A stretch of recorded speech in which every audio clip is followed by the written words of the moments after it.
There you go. How you did the range, what you took with you. Yeah. Okay, we're live, guys. Hi, everybody. Welcome to this Shall week. not be in fridge. We have no topic, so yay! It's going to be Seinfeld show. It's absolutely about nothing. Um, yeah. With me tonight we have Gary. How you doing, Gary? Hey, thanks for the invite. Yeah, no problem. Next to him we have the Kingpin, David Bowling. How are you, David? All right, thank you very much for having me. And next to him we have Night Strike, who shall not be called Mikey. How are you, Night Strike? Shall not be infringed. I was cut off saying that earlier. Yes, I know. I was so unhappy because it was a really good shall not be infringed. David will tell you.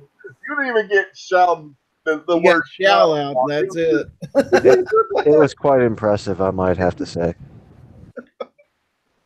You were highly infringed. I was infringed. Yes, you were. Perhaps you should give it another go, lad. Shall not be infringed. There you go. There we go. Warning for headphone music, buddy. He normally does. Why, are you watching the show or something over there? No. Okay, then shut up. Yeah, if you ain't watching, shut up. I just know how it feels to be on that end. Now you started a shouting match. Way to go, Night. Yeah, way to go, Night Strike. You were All right. here. Fighting with Rich's family. Geez. Tell the non-participating peanut gallery in the back room to shut up. Hey. Hey, now. Come on. Peanut gallery. You were worried about me starting an argument. Yeah, Look. Hey, I said if I or you were here, an argument was going to happen. No, you said it was going to be between us. Which isn't always the case. I don't even know where you get that from. Well, it's not my fault your family joins the conversation without your permission. And who really has a peanut in the gallery? I mean, like, have you ever been to a gallery and seen some peanuts? I want peanuts. I have. Yeah, actually I have. Yeah. Okay, well, there's our topic for tonight, the gallery of peanuts. No topic and no peanuts. You got to think about what was being referred to as a gallery back then. That would be like the higher up seats, like in a stadium or a movie or a theater where somebody was watching. So yeah, and people would have peanuts because you take snacks to those kind of things. So, but yeah, now we're going way off track here. Well, it's one of those nights. Why don't we just deal with it?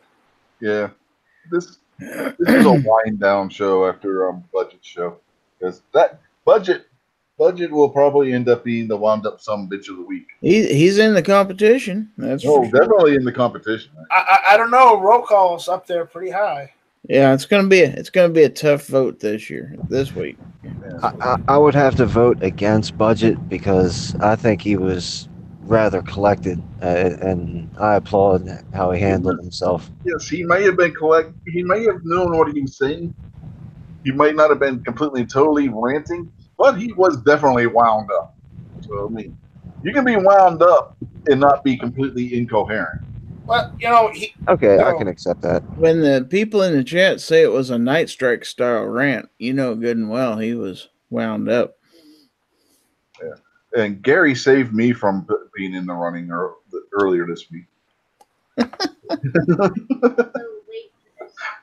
for this one, just curiosity decided to actually have me look up the term. So yeah, hey, how about that family?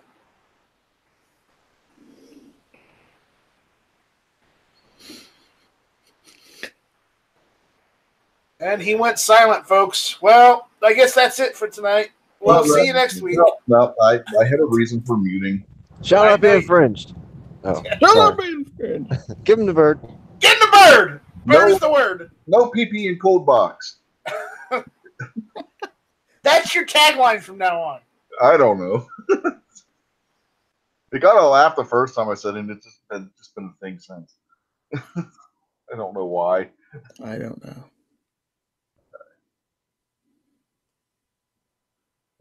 I don't know if that's like the caveman version of saying "don't pee in the fridge."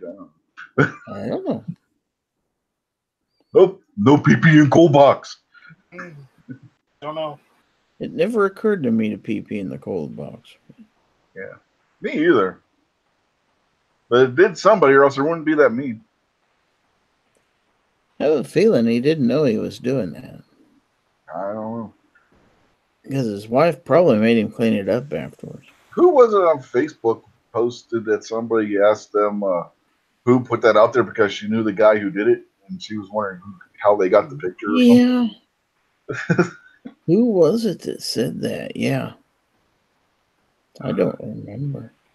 Wasn't Kinky. I don't remember who it was. Andrew says no crap in the oven. Yeah, that's true. Definitely none of that either. Not while it's on, for sure. Ah. Oh, man. Chestnuts roasting on an open fire. That's not where poo comes from, Gary. It's not? No, it comes from behind there. It's in that general vicinity. It's in the general vicinity. You're in the right neighborhood. That's right. It's a long block. So now we know why they call it the Nutcracker. Boy, this has went downhill fast. It And Angelina's not downhill. even anywhere near here. Climb up the hill to go downhill. What are you talking about? We started at the bottom. We're still at the bottom. This is early for Rich to go downhill. Usually it's closer to like 10 o'clock or so before it starts going down. We went down the hill before I even hit the go live button. Well, it is No. Rich's chat, so I can believe that. Yeah. Well, I said this before the show. I said this was going to be the just blow off steam episode because everything was going on and everybody talking about the New Zealand stuff and everything. I didn't want to go down that road again today. So, especially at their budget show where he was like all kinds of wound up, coherent but wound up. He admitted he said it himself. He might end up winning that award. So. Yeah. Anybody got anything they want to discuss or talk about? Yeah. I I mean, got a new gun and Night Strike didn't. yeah, so did I. I got two. Well, you got me beat. I just got one. Yeah, but the two I got probably cost the same as your one. Well, no, because your one is the same brand as mine. Plus one of mine. Mine was just $2.99. Yeah, but yeah. Yeah, not much. It's not much cheaper than what both of them together would have been. All you would have had to do was add $51. Well, by the time they put tax on it, I think he's pretty close to it. Yeah. I didn't buy any ammo because goodness knows I have enough 22 ammo in my house. Yeah. What sucks is I still have to buy ammo when I go to the range, even if I have any, because you're not allowed to take your own ammo there because of some dumbass who fucked everything up for everybody else. That would suck. Yeah, some dumbass went in there shooting the place up with their own hand loads that were beyond specifications and did all kind of damages to bullet traps and whatnot. And, well, their insurance company and OSHA came out to check out the range, and they're like, nope, you can't allow anybody to bring in ammo from outside anymore. Anybody shooting at the range has to buy the ammo from you. I was going to say, did they bring in green tips or? Well, I know the last time my wife and I were at the range, there was an idiot at an indoor range rapid firing an AR-10. Wow. That's just plain stupid. And the best part is I said something loud enough for him to hear me, and I was wearing the hat for the range, so I guess this guy thought I must have been staff or something because he got up and left after.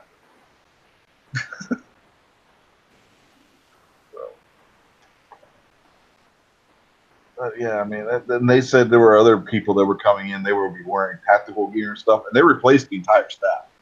The entire staff of the place was fired, and the owner hired all new employees. Wow. At my range today, there was just two guys that they were over on the pistol side, and as soon as they started, with the hot line, they started double tapping. So the range officer for the pistol side was like, "Hey, you got to slow it down." Then a couple minutes later, another range officer walked over just to check out what was going on. Double tap. Hey, slow it down. And then the supervisor, the boss guy, walked over there to see, why do I keep hearing double taps over here? And the guy looked at him and was like, "Oh, my goal is to see if I could get every one of you range officers to say something to me." And the manager was like, "Well, I'm telling you right now, if we tell you again, you're never coming back here again." So it's sometimes, that's what's the same, but that's why we can't have nice things, is there's some people out there that are just ignorant. At your range, you're not allowed to rapid fire handguns? Not allowed to rapid fire anything. I'm sorry, but that's not a range. That's a prison. Yeah, I can see an indoor range putting that. It's a county run. Rifles, but handguns? David, It's a county run range. I don't care. It's a shitty range. I'm not saying that it's not. Unfortunately it's the best range around, and it's the closest range around. But the reason that there's so many restrictions is because the government runs it. It's funded by the government, the local government, not like Washington D.C. or anything like that, but the county that it's in. So there's going to be all kinds of rules and regulations there, but it's the best turd in the turd bowl.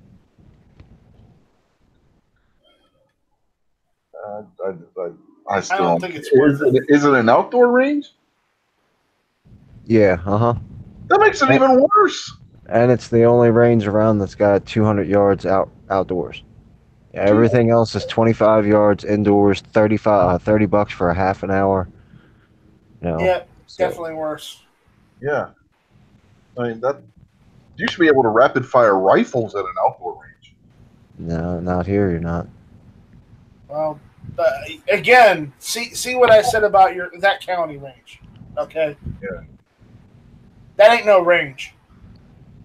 That's literally torture. Yeah, I was at an indoor range rapid firing a 40 Smith & Wesson today. So I mean, and there was another guy a couple lanes down that was rapid firing a 44 Desert Eagle. Well, right in Frederick, you can go to the machine gun nest and rapid fire your AR indoors all day long.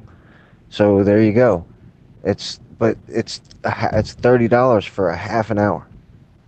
Yeah, so I can spend $10 and spend all day at the range here. Right. So the only rifles you can rapid fire at the range I go to are if you're renting one of their full autos. Because that's my definition. Yeah, and they rent full autos there, but it's a privately run place. It's a private business where the range that I go to is not. Yeah. Or I could just stay at my house and go in my backyard and fire off as many as I'd like without anybody telling me what to do on my own damn land. Yeah. I'll go to jail for the rest of my life if I fire a round in my backyard because I live in the middle of suburbia and there's a school in my backyard. Well, yeah, that one goes as well. I didn't say you could do it. I only said I could do it. Yeah, I'm just hating a little bit because when I was a kid, we could literally stand on our front porch and shoot in any direction we wanted, well, almost any direction that we wanted to, and do anything we want, ride motorcycles up and down the field, whatever, because I lived in a really cool place. Now I don't. Now I live in the middle of suburbia with a school in my backyard. You know what you need to do? You need to come down here to South Carolina, and then you could use my range as well. I used to have a backdoor range. I'm on my way. Range, but we had to move. And I won't tell you. I won't tell you to not double tap. I will only ask that you go faster. Yeah, I'm on my way right now. I'm getting a full tank of gas, and here I come. See, because I understand why they do it. I understand because it's a shitty state with shitty laws and shitty local governments. But seriously, double tapping is what gets them off. Yeah, absolutely. Like I feel like they made up the story because I've been going to this range for a long time, longer than all the new employees have been working there. And they were telling the dude that said he wanted every range officer to say something to him. He was like, "Yeah, we just replaced the ceiling in here because there was holes all through the ceiling from people rapid firing." And I'm like, that's a dead lie. That's never, ever, ever happened there. They're thinking that somebody pulled the trigger and like on TV when the gun goes wow all over the place. They're trying to say that happened, and that's never, ever, ever happened there. Well, I'd call them out on it. And people do stupid things and say stupid things and make stupid rules. And win stupid prizes. And all it takes is one stupid idiot to fuck everything up for everybody else. Yeah. You know, I'm just gonna use my backyard range and not worry about it. The only other range I go to that I frequent is Palmetto State Armory, and as long as the range officer there says go ahead and fire, you know, use your guns responsibly, all that, they don't care if I rapid fire or not. They could give a damn. As long as I paid them their money, they're fine. Yeah, and I totally concede what you guys are saying, that it sucks. I'm absolutely not disagreeing with that. I'm just saying it's the best that I have, so I make the best of a bad situation. There should be absolutely no reason why you should tell someone, oh, don't rapid fire. You know, granted, I'm all for placing your shots and trying to place your shots, you know, as accurate as possible. But again, you know, there's also times where we have to train where you just literally have to point and shoot because you can't always get an accurate shot in a defensive situation. Well, there's a reason. You can't wait to shoot when the other guy's firing on you. Yeah, there's a reason why you don't rapid fire rifles in an indoor range. No. You very much can cause damage to the range itself. So, well, it depends on the ammo, the type of ammunition you're using, and it depends on the type of bullet catch their range has. Not really. I mean, you can do a lot of damage to a range when you're rapid firing a rifle round. The indoor ranges aren't made for taking that abuse. They don't have anything full auto that's over 5.56 or 7.62 by 39. One of those. I forget which one. See, when I'm at the PSA range, it's usually 5.56 or 2.23. Yeah, and it's usually I'm using whatever the range approved ammo is because you know it's easier that way. Yeah, but anything over that, especially, you should not be rapid firing. I mean, you rapid fire 308 at a range, at an indoor range, you're going to cause damage, and that's what happens. Somebody caused damage. That's exactly why they can't. You have to buy your ammo from them now. Because some idiot went in there and rapid firing in 308 and doing some other stuff they weren't supposed to and damaged the range. Oh, they've done this ever since they built the facility. So I don't know. You know, 30 caliber is the largest. I can use 308 or 7.62 by 39, but I just don't. I just normally just shoot ARs at PSA or my handguns and be done with it. Because it's easier. And in the largest caliber, they let you fire 300 Magnum. Or at least it used to be. I don't know if that's still the rule or not. I think it's still. Hey, it's just it is what it is. Indoor range. Some indoor ranges suck. Some don't. Some are picky. Some are not. Well, no, these rules are instituted because the insurance company told them, no, you can't do that. You can't. And the person who was managing the place before, who lost his job, was letting people go in there and just do it. Even after telling them they weren't allowed to, they were still letting people do it. So they were letting people violate the rules. Because before you could become a member of the range, you had to go and take a class on what the range rules and everything were.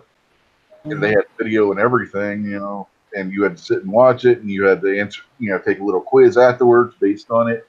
And one of the things they specifically stated was there was no rapid firing rifles, and yet the manager, if he was there, was letting people do it. And now, everybody's screwed. Another thing was that you couldn't take your own hand loads in there. You had to only use factory ammo. He was letting people take their hand loads in, and the result is now that you have to buy your ammo from them because the insurance company and OSHA said it went in and said, no, you can't let anybody bring in ammo from outside anymore. I just use whatever ammo they approve, and they actually PSA actually approves ammo that isn't sold by the range. Yeah, if they didn't agree to the terms that the insurance company and OSHA put down, they were gonna have to close the range. That was it. You either do what we tell you, or you close the range. That might be your range, but not mine. Yeah. Well, I don't know if PSA's ever had to file an insurance claim, because when you file an insurance claim and you own a range, OSHA has to come in and inspect the damage as well, and they can tell you, nope, you're doing it wrong, and so you got to do this, or you close. Yeah, no. PSA has a thing saying you can't use any ammo that's over 30 calibers, and you have to, if you bring any ammo with you to the range, it has to be inspected by the range first before you can use it. So, and most of the time when people bring stuff in, it's not like some guys bringing in Tula. So they only say no to like half the people that bring in ammo. Yeah. The one thing they let me do today was, because I had never fired my defensive rounds out of my Smith & Wesson 2.0 compact, they let me fire one magazine of that out of it just to see if it would run in the handgun, which I knew it probably would, but the guy let me, because I'm using something, the round I use, you can't buy that projectile for reloading. They don't sell it for reloaders. And it was all Corbon cased, and that's who makes it. So he knew that it was, their stuff. You could tell by looking at it, it's factory loads. So he's like, yeah, I'll let you run a magazine or two of this. So that was cool. And I got to do that to try to see how that would run in that.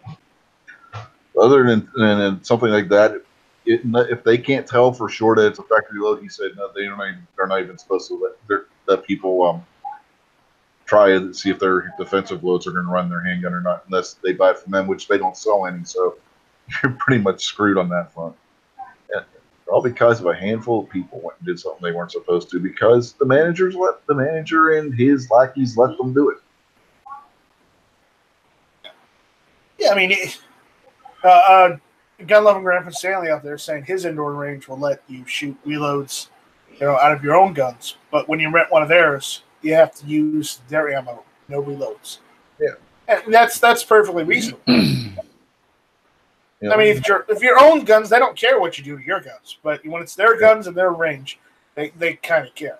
Yeah, they had the rule about no reload hand loads, because the insurance company had already told them you can't let people use their own hand loads, because they had issues at other ranges that they were insuring were what happened at this range happened at those ranges. So to mitigate their maybe having to pay out on an insurance claim, the insurance company told them flat out when they got the insurance, when they opened the range, no, you can't let them use hand loads, because there are people out there that'll go out there and try doing some wildcat hand load, take it to the range, and damage the range. Yeah. Sounds to me like you guys got some crappy prison ranges that you go to with all the rules and regulations you have to follow. This is the guy who's not allowed to rapid fire a handgun. Says the guy that can't double tap. Yeah. I knew that was the response I was going to get back, but I've been sitting here waiting to say that. Get him. But remember, I'm only talking about the PSA range I frequent infrequently, and Rich is talking about his great range, which doesn't sound that great to me. I mean, my backyard sounds better to me. So, I liked my backyard range. I can't have a backyard range anymore. So,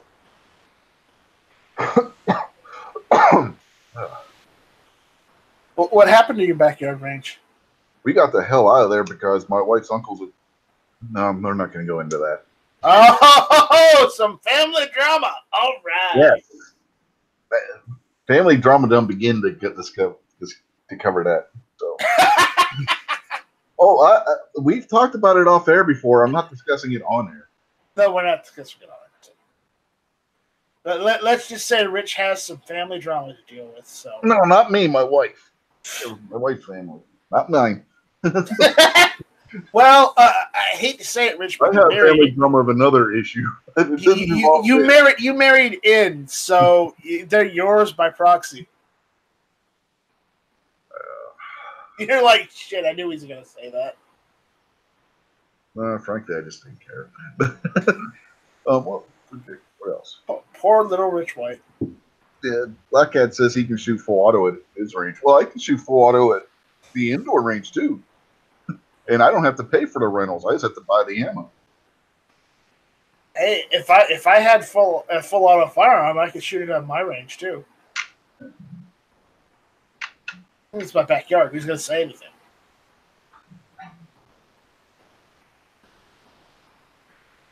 I mean, I'm sure the county would come over and say, hey, buddy, what you doing? Target practice? My new gun? What kind of gun you got there, son? A registered automatic. Here's the tax stamp. Pretty much that's all that happened. And I got talking with one of the range officers today. He's telling about my Mossberg Shockwave and my AR pistol. He's like, "Come on, man, you got to bring those cool toys with you next time." Today, I just took the new ones and the Henry. Oh, it's like, I don't like that single action 22. I'm like, the thing has absolutely no recoil. I'm trying to figure out what she didn't like about it. I never met a 22 I didn't like.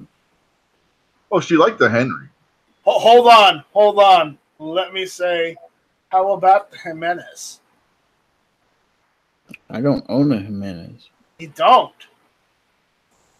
All right, well, we'll have to change that. We'll have to start a GoFundMe to get Gizzard Gary a Jimenez JA-22. Yeah, because I'm not sure. Jimenez. Does it come with a tooth? Well, we can send a Jimenez with it. I know where to get them. Sarge told me where to get them. I just bought a 22. I'm good. And I'm going to shoot it tomorrow. Yeah, we both bought a 22. I'm probably going to shoot my 22 rifle tomorrow if the weather holds up. You put the two pistols I bought together and you get what Gary bought. Well, that's probably true because, you know. I bought a 22 and a Taurus. You add 22 and Taurus and you get what Gary bought. Mine is a 22 Taurus, yeah. Yeah. See, it's simple math. A Taurus plus a 22 equals a TX22. Simple, right? No. Yeah, it is. You put them in a Just throw blender, you Black blend them Cat up, and you pour it out, and that's what you get. Black Cat said, make sure and tell Night Strike I'm listening in the shower right now. He can freely imagine me naked. And apparently he did. No. Previously, I might add. Don't say those things, damn it.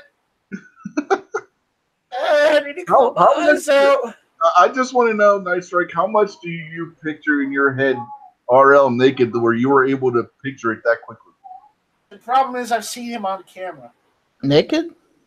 No. But on camera. Okay. We know where Night Strike's head's at.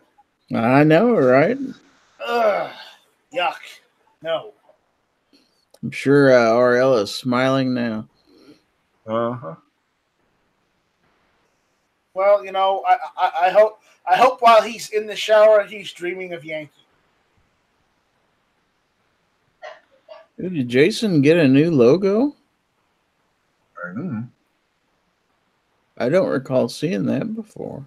I think he did. I like it.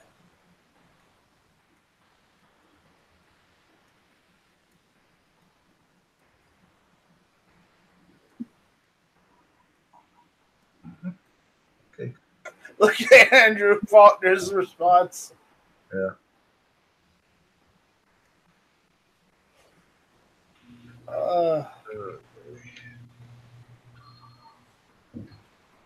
God, what the fuck is she doing now? Now she's using a drill or something. God damn, anything to make noise, I swear.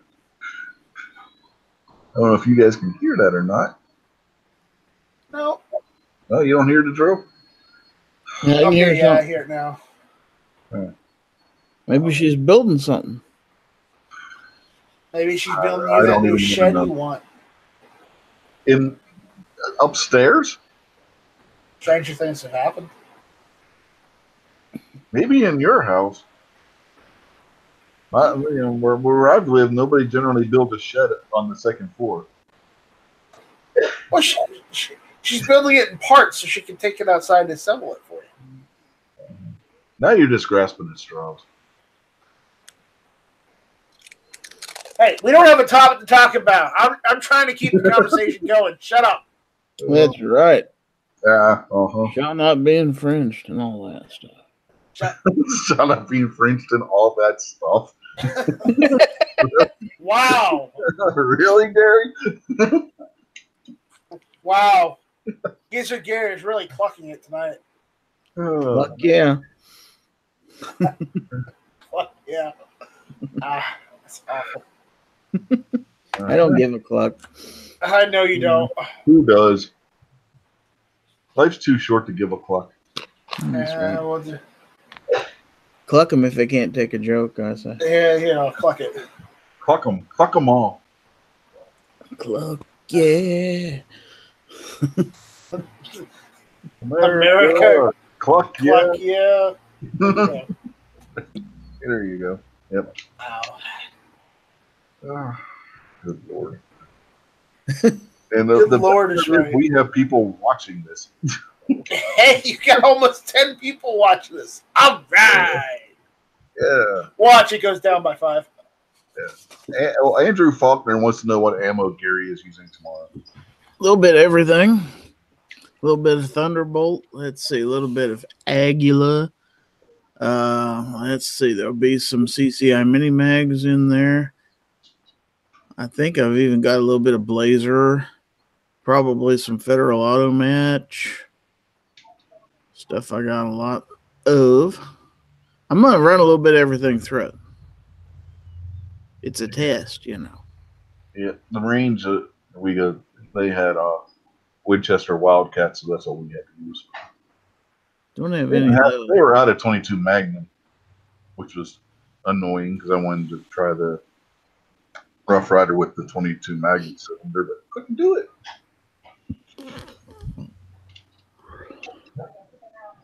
As they were saying, my wife said she didn't like the Rough Rider. I would look at her like, what wasn't there to not like? I mean, there's no recoil. It's got a nice grip on it.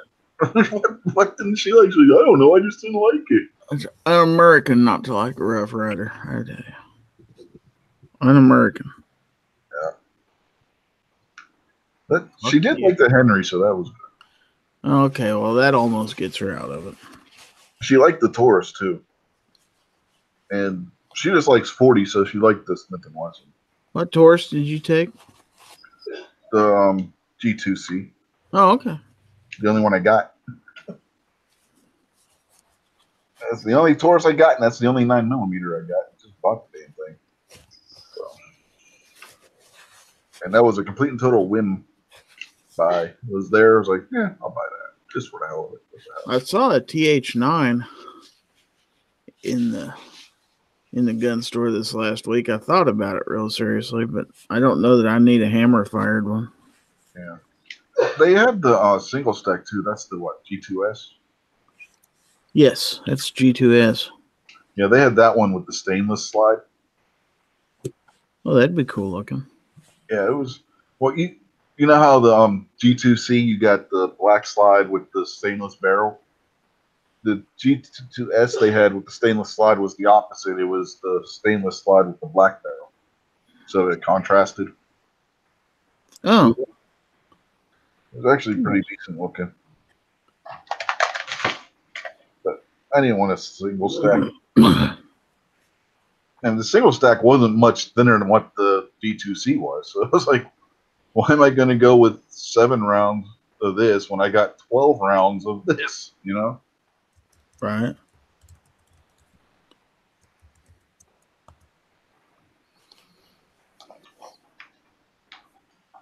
Oh, yeah, I went with the C. instead of the yes. That stainless slide was sweet looking, though. That did give it a nice contrast. I was always jealous because my daughter, when we got our TCP, she got one with a stainless slide, and mine is the blued or the black. And as far as cleaning them up goes, I like the stainless much better because it's just real easy to see if it's clean good. Yeah. It just seemed to clean up easier. Maybe it's just me. I always like cleaning her gun better than cleaning mine. Buy her some Fiocchi or some other little ammos, and you won't know that it was stainless. It'll look like it was the black one. Oh, man. She told me she'd swap me out, but I never did take her up on it. I think they'd swap out just fine. Yeah.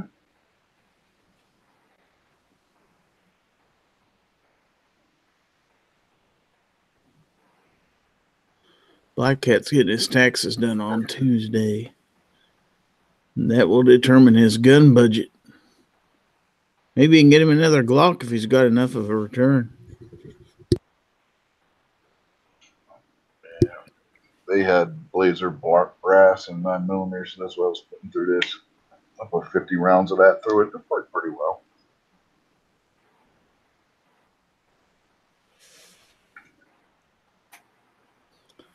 I said Stanger, RL, not Stranger. Stangers. You know, like 22 Plankster says. I'm going to shoot the CCI Stangers.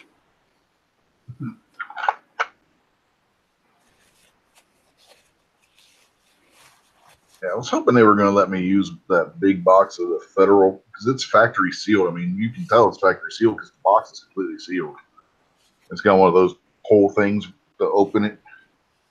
Yep. And they're like, no, even that I can't let you use because I was like, seriously? He's like, yeah. I was like, you can't even really reload 22. He's like, I know. They said I can't let you use any kind of ammo. They didn't care. I was like, shit. You're doing something if you're reloading 22s. Yeah, wasting a lot of time. Yeah. Wasting a lot of time, and that wouldn't be, it's not the easiest thing in the world to do either. No, I don't reckon it would be.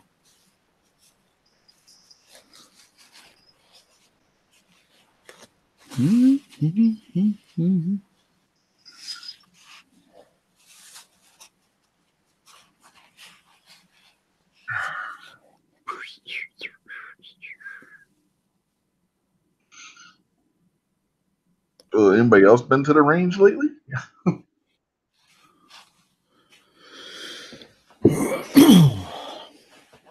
Take that as a no. Last bullseye match I won was with CCI Standard out of my Mark II. Yeah. The only CCI I could find at Academy this last week was shorts. When we went to, Used to be you couldn't find shorts. Now they have them all over the place now. yeah, when I went to, the day I picked up that big box of the Federal, that 525 round box, Yeah. they had all kinds of CCI there.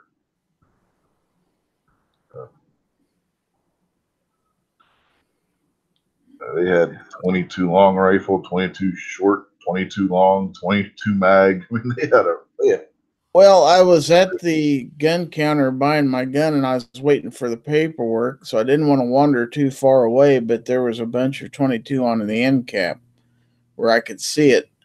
So I'm sure if you walk back where the rest of the ammo was, there's probably more back there. But I really didn't need any more anyway. Like I say, I have like over 2,000 rounds.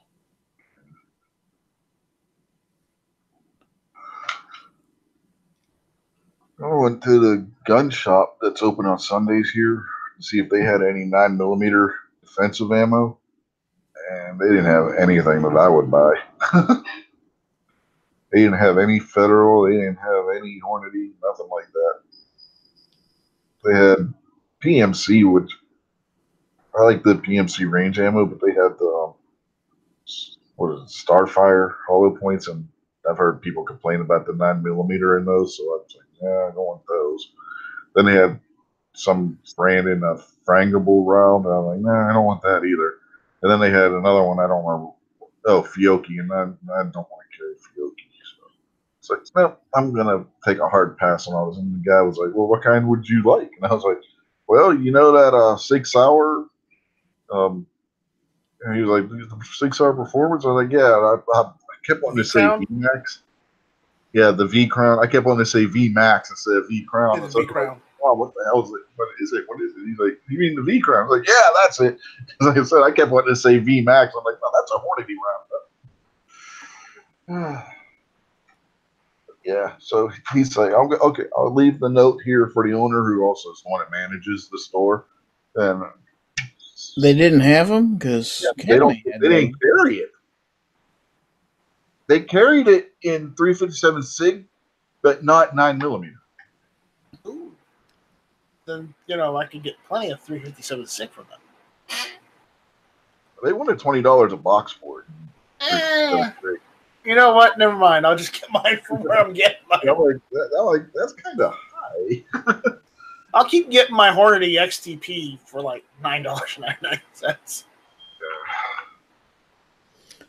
Gun loving Grandpa Stanley says, took my wife to meet Ghost at the range today. She started shooting the steel plate rack and shot all my ammo up. It's good and bad, I guess. Yeah. Here, the funny thing is, when we were firing the Henry, because of the guy that was shooting the 44 Desert Eagle, you couldn't tell if the round was going off or not. You couldn't hear it, and you couldn't feel it with that rifle, so you didn't know if the round went off or not. Like, eject, pull the trigger, eject the next round, and then look on the ground at the empties and see if there's any with the projectile in them still. Aww. But you literally could not hear or see, or feel, I should say. And I was shooting it at 25 yards, so you really couldn't see that well either. I mean, a 22 hole with 25 yards isn't the easiest thing to see in the world.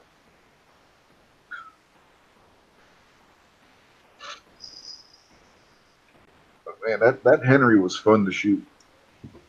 Yeah, I'll bet. It's too bad they didn't have like one of those shooting galleries set up for that. That would be a perfect rifle for one of those shooting galleries, like we were talking about last night. Yeah, it would be.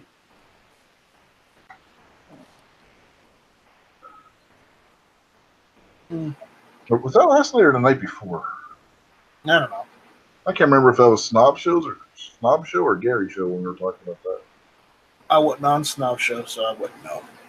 You could. Well, were you there when we were talking about the 22 gallery guy? I don't think so. That would have been Gary's. I was on Gary's. You were on Gary's? Yeah. Whatever show it was. Speaking of shows, though, I think I'm gonna head out and get some rest. I have been everywhere today. You were Johnny Cash today? Yeah, I've been everywhere, man. He's been everywhere. I've been everywhere, man. I've been everywhere. I only say that because I'm wearing a Johnny Cash shirt right now. Yeah, well, there you go. But I'm Johnny Cash. no, you're not. I'm gonna go probably get some food, watch some TV, and go to sleep. Get some pizza. I had pizza yesterday. Order pizza and then refuse to take it. I had pizza. Oh, there you go. Don't answer. No, I said I will open the door for pizza this time. But it doesn't look like I'm going to Tulsa, so. Yeah. All you got to do is get the Sarge. That's all you got to do. That's not going to happen. It could happen. Not right now. And then you could sleep on one of the couches in one of their rooms, because didn't they say all the rooms there have full of couches? No, I'd get murdered in my sleep, is what I said. Who would get murdered? How would you get murdered in your sleep? I'd snore. Who says they don't? I've been told I snore. I don't personally believe it, but Yeah. actually, Anyways. I know I do because I've woke myself up before. Yeah, that's bad when you snore so loud and wake yourself up. Yeah, I don't do that. But yeah, I'm gonna head out. So take it easy. All right. See you, Night Strike. Yeah, Later. you are there, Kingpin. I thought maybe you fell asleep behind the wheel or something. You've been quiet. Thought he was Sarge for a minute. Well, I don't think Or- so. or- No, he doesn't have the radio on. Scotsman's the one who fell asleep the other night on Yeah. Sarge's show. Yep. That was a thing. It's happened before. I'm glad it was somebody other than me this time. I'm trying to remember who the hell. What the hell might have been on your show, Gary? No. Wasn't that No. your show where we were comparing my Henry to my Rough Rider to see if how close they were? Oh, yes. I thought you meant Scotsman falling asleep. No. I was talking about the 22 thing. Yeah, it was. Yeah. I remember you putting them right next to each other. Yeah. Dirty I gotta clean that damn thing. That thing's cylinder is dirty. gun. Clean it up. Dirty. That Winchester ammo is dirty. Dirty stuff. Yeah, it can tend to be. I don't really like the Winchester 22, but it's all they had. So what are you gonna do? What I thought was amazing when I was shooting my 380, and I didn't have a whole lot of experience with ammo yet, but I noticed my 380 was awful bad to get dirty too with that short barrel and everything. But I shot a whole box of Hornady Critical Defense, and I was amazed when I looked inside my gun and it wasn't that dirty. But yeah, your higher dollar ammo does not dirty your gun up quite as much. I had one round of the Blazer brass left for the 9mm. I put it in there, and my wife's like, "What are you doing?" They're like, "I am not carrying one goddamn round of 9mm home." No. What the hell is the point of carrying home one round of ammo? So she's like, yeah. What are you gonna do with it? So I aimed down the sights 7 yards, boom, right between the target tines, one-handed. She's like, she just looked at me. She gets so mad when I do stuff like that. She says I'm just showing off at that point. Rupan, how's it going? He's out there. Yeah. Seen him a couple times today. Yeah. Local 223 said, I just won 2 Mossberg 12 gauges for $235. Huh. Well, dang. Yeah, that's not bad. That's not bad at all. One for each hand. I don't know if I'd want to try that. No, I'm not sure I would either. I mean, that would be hard to rack the slide.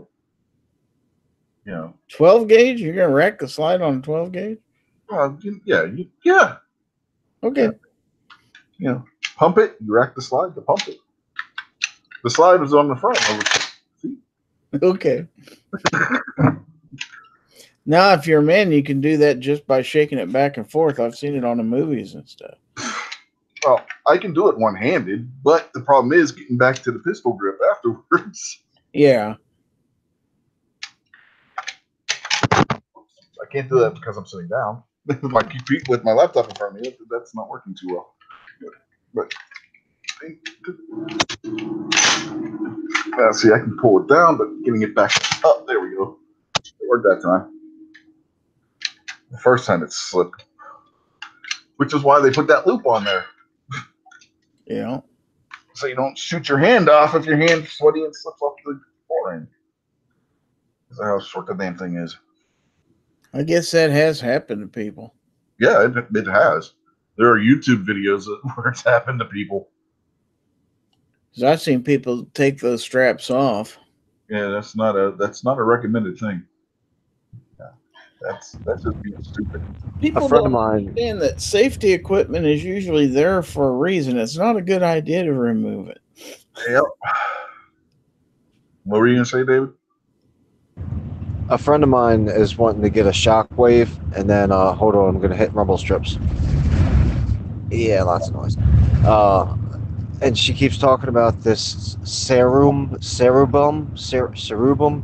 It's a type. It's like a mini shotgun, like the Shockwave, but it's a different brand name. I have Have no you idea what you're talking about. Once I get back to the house and I can open my email up, I'll check it out and let you know what the name is. You got the Black Aces. They do a version of one. Then you got Remington with their TAC 14s and soon to be TAC 13, which is they're doing one in a semi-auto. Then you have the Mossberg Shockwave. Who else does one? The only three I can think of. A semi, huh? Wow. I'll be home in a couple minutes, so I'll be able to tell you. Zippy says he wants the 20 gauge Shockwave. That's the one I have, Zippy. I have the 20. I think that's a perfect size. Yeah.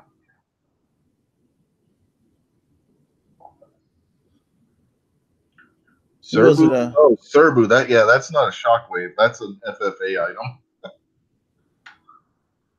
Is it kind of like one of those pistol grip shotguns? Yeah. You know the one that I got on that gnome patch? What's that?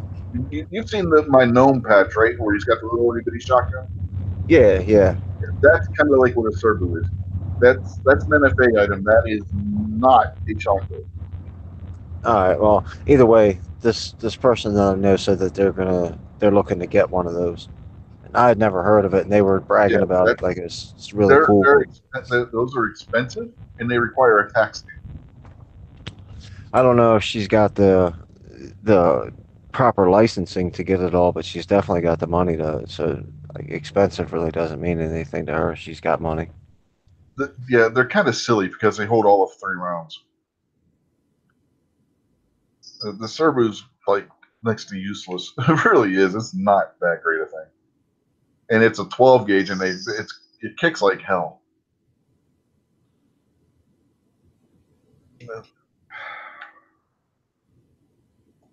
Let's just put it this way: it wouldn't be my choice. I wouldn't want one.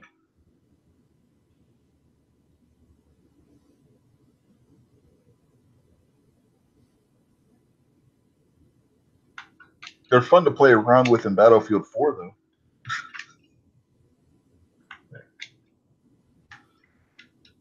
People tend to get pissed off when you have one of those when you're using one of those in that game. I don't know why. You come running around in corner and you fire at them. They fall over dead. I don't know why they get pissed off about that.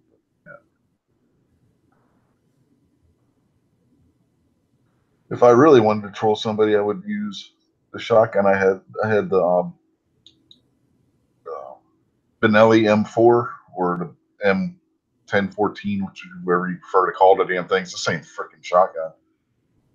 I had it set up for sniping with slugs. I would use that as my main weapon and then have the Serbu as my sidearm. People would get so pissed off. People were like, "Did you just snipe me with a shotgun?" I was like, "Yes, I did." Those were good times. Messing with idiots in video games. Anybody, either of you ever done anything like that in a video game? Just fuck with somebody just for the sake of fucking with them? I'm probably the worst video game player that exists. I think the best one I played in several years. I think the best one I pulled in Battlefield 4 was somebody decided they were going to be a smartass and come in low and going really fast with F-35 and just try and like do like ground support with it, where they were shooting at the infantry on the ground with the F-35. I grabbed the SMAW that I was carrying, which is a rocket launcher. I'm totally unguided. Probably the weakest damn rocket launcher in the game. The F-35 came flying over, starts shooting at the other guys. I turn with the small, boom, blow it down the hell. That was funny. I mean, I could hear people in my headset just laughing their asses off.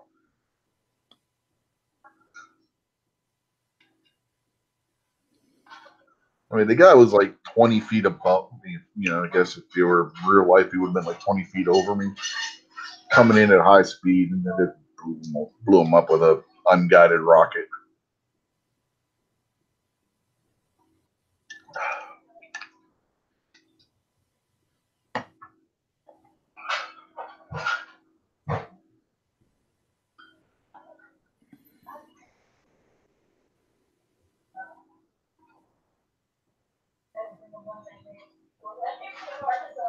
Well, now we got guys out in the YouTube chat talking about video games. Yeah, I saw that.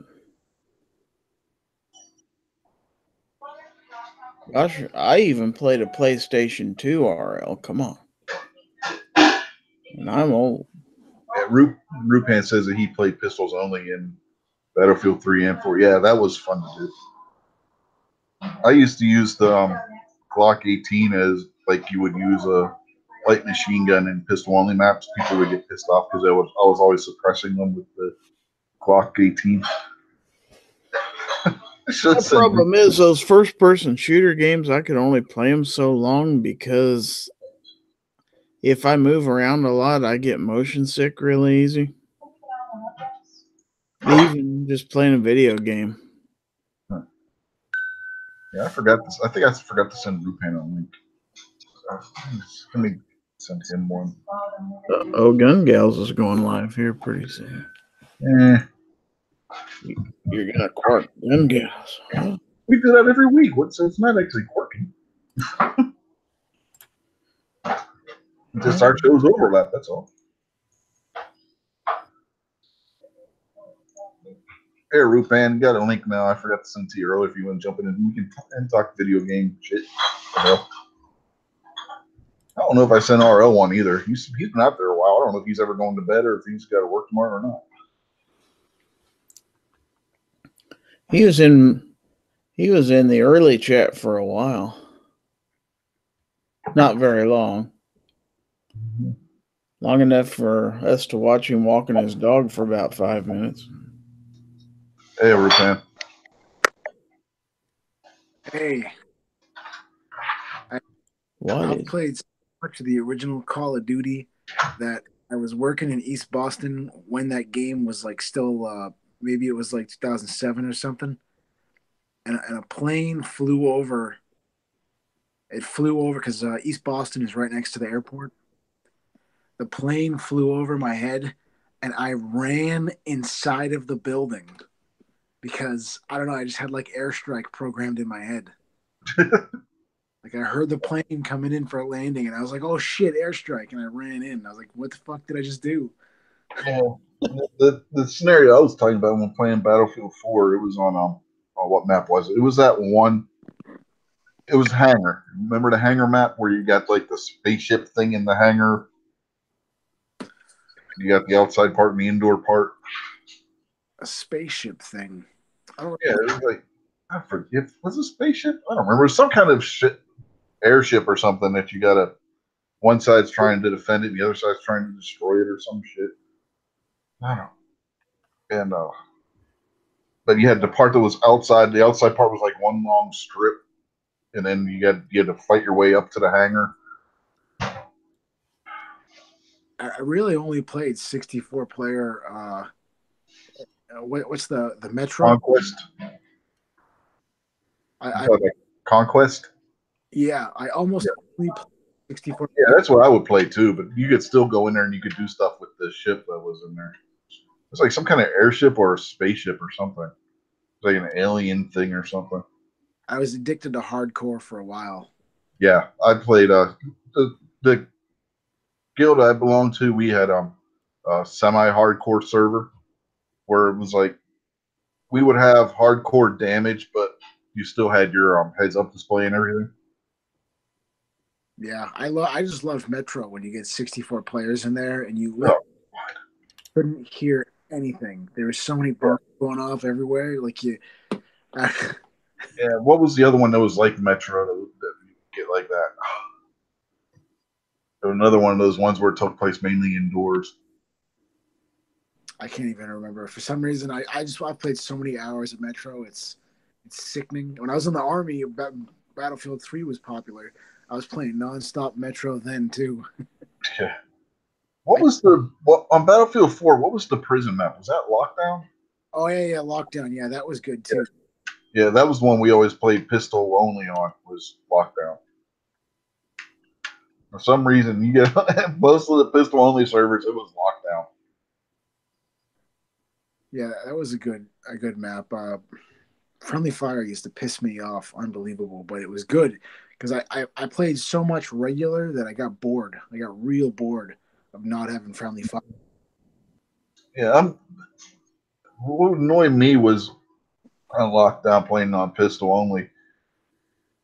There always seemed to be one idiot when you're shooting at one of the enemy players would run right in front of Yep, and that's you. You stupid idiot! And then they would complain that you shot them. It's like, well, dumbass, I'm shooting and you run in front of me. What the freaking hell do you think's going to happen? Especially when I'm using the G18. yeah. Or the best part is like when I think they released new skins or something came out, and I would like run up to a guy and would both like stop and like try to. You could tell we were trying to figure out if we were on their team or not on our team.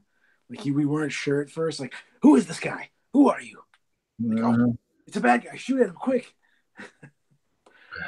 Target identification, that was a pain in the fucking ass sometimes.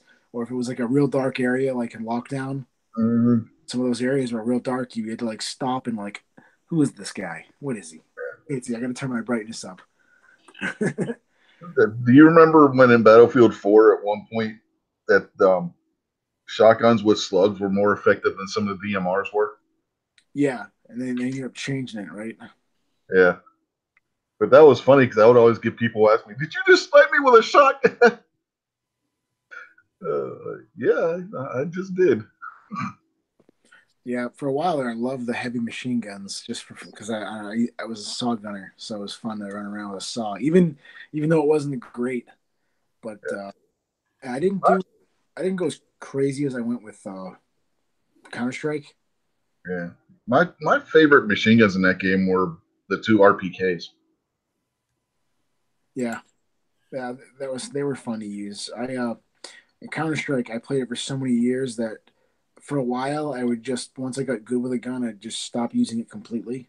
And I went through all the guns. I had most of the recoil patterns memorized. Yeah, I played that game for a long time, but Battlefield I started to do that and then I just stopped playing it because I didn't want to get burned out again. Zippy says he played Battlefield until he got cussed out by a 10-year-old. I can see that happening.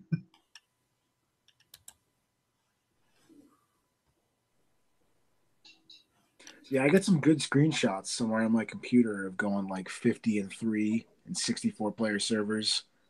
Just complete meat grinders, friendly fire on. Just, just figuring out ways to nab people, get them. One of my favorite maps that people used to complain about was Silk Road. Which one was that? That was the huge desert map that came out with the Chinese expansion pack. Was that with the oil rig stuff in the middle, or? That was the one where you had there was something in the middle. It was like generators or something. Yeah, it was the. Is that the one with the little birds and the helicopters and stuff? People are always it had a bunch of the little a bunch of the scout helicopters. What was messed up in Battlefield 4 was the scout helicopters were better than the assault helicopters because you could always have two engineers jump in the back, and it was hard as hell to damage those damn scout copters because the engineers were always repairing the damn things. Yeah, I've done that before. It definitely is hilarious. Like you're just unstoppable, especially if you're a guy who can fly it like a maniac. Some people were really good at flying. They just like come in and blast in, and That's how I leveled up my damn engineer, was just jumping in the back of one of those and just repairing the thing continuously. yeah.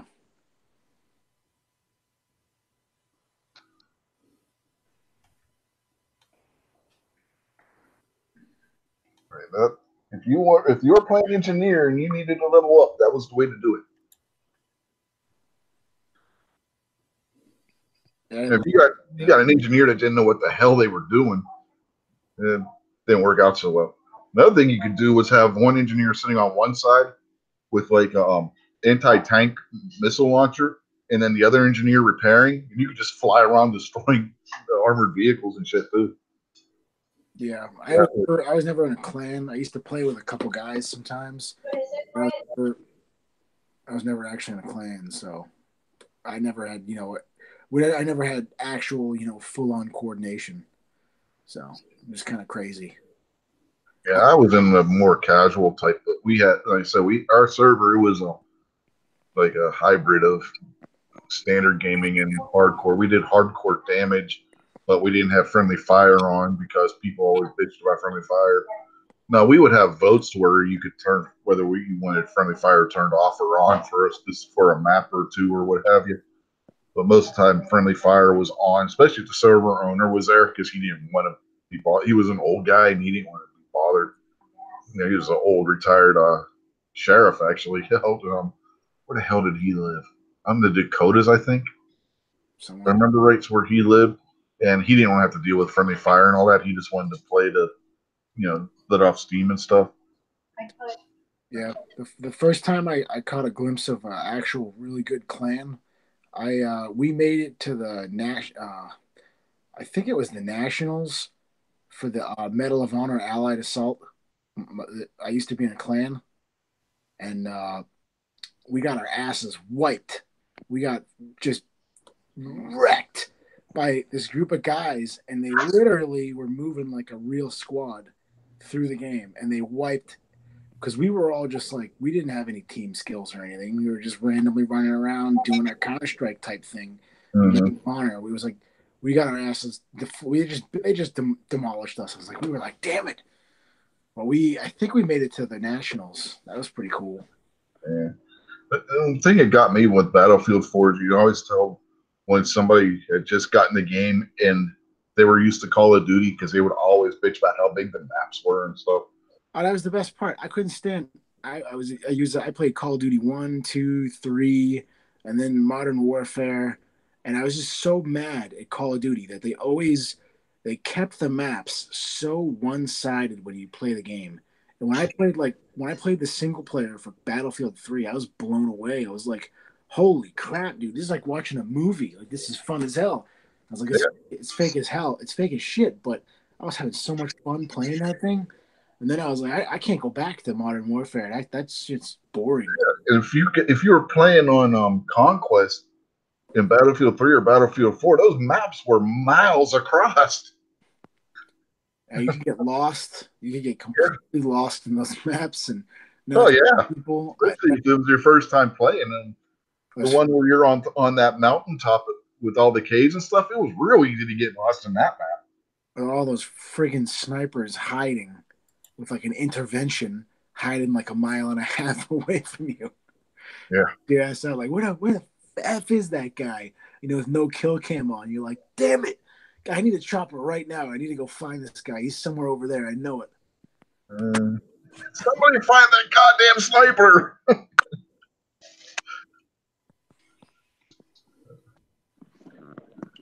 What was always fun was the map with the hotel in the middle, where you always had the snipers on top, and then you blow the building up, and then they get all pissed off because they all died.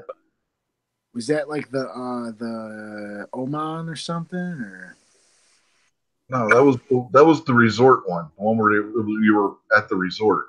Gulf of Oman, resort. Yeah, it was Battlefield 4. You had the resort in the middle. You had the hotel in the middle of the map, and there was like the water was on the one side, and there was like they had a swimming pool. Everybody would always get the armored vehicle stuck into the swimming pool. Oh, that was China. God, what's the name of that map? It's something in China though, right? No, this wasn't in China. This was a base game map.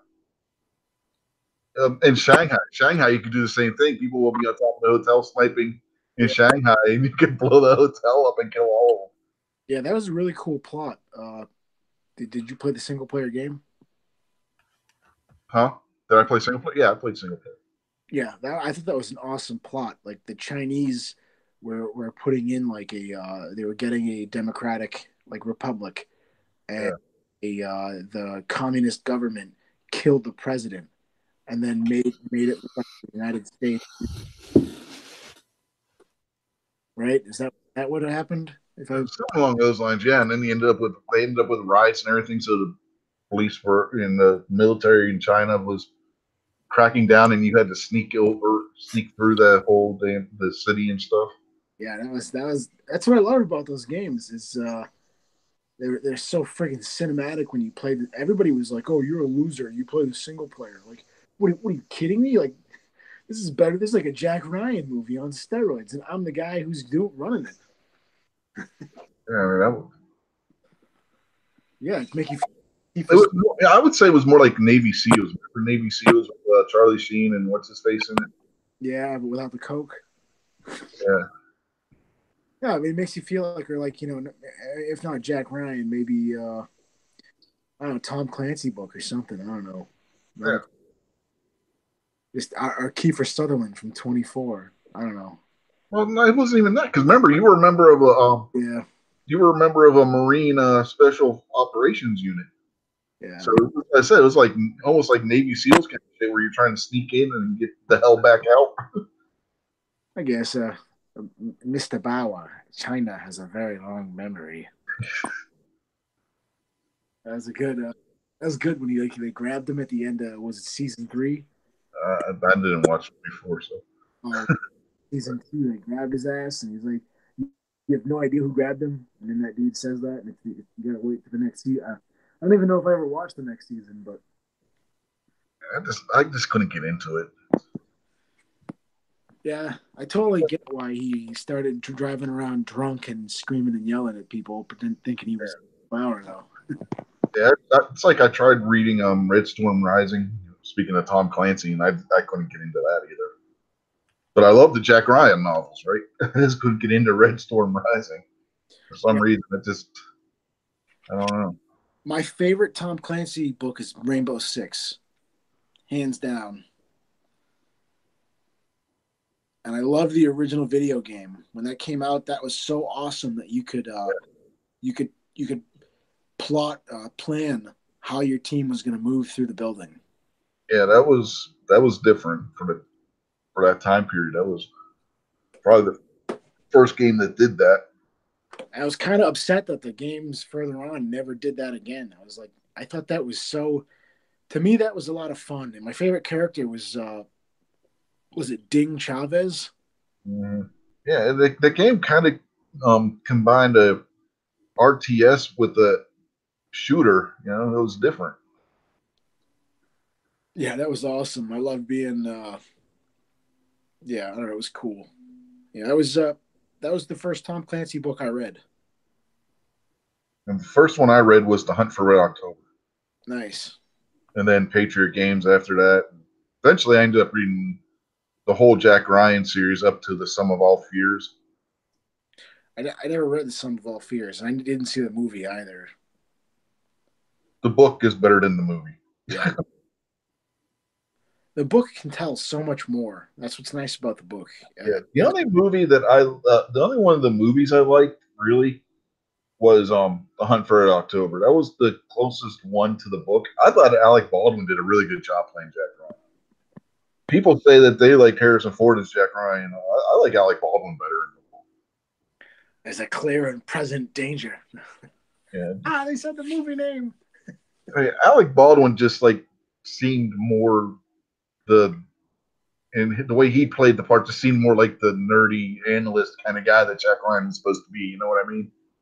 Granted, he was a Marine before that and everything, but he just seemed to fit the role better. Harrison Ford just didn't do it in that role. Huh?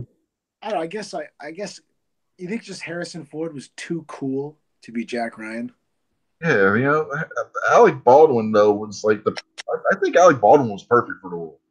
Yeah, but do you know what I mean by that? Like, I think Harrison Ford has always been like very cool. Yeah, I mean, the movies he's done, and yeah, he was Han Solo and Indiana Jones before he was Jack Ryan. You know, I mean, Blade Jack Runner. Ryan is not. It's cut from the same cloth as Han Solo and Indiana Jones. You know, and who was he in Blade Runner? I forget what the guy's name is in Blade Runner. Oh, was it Decker?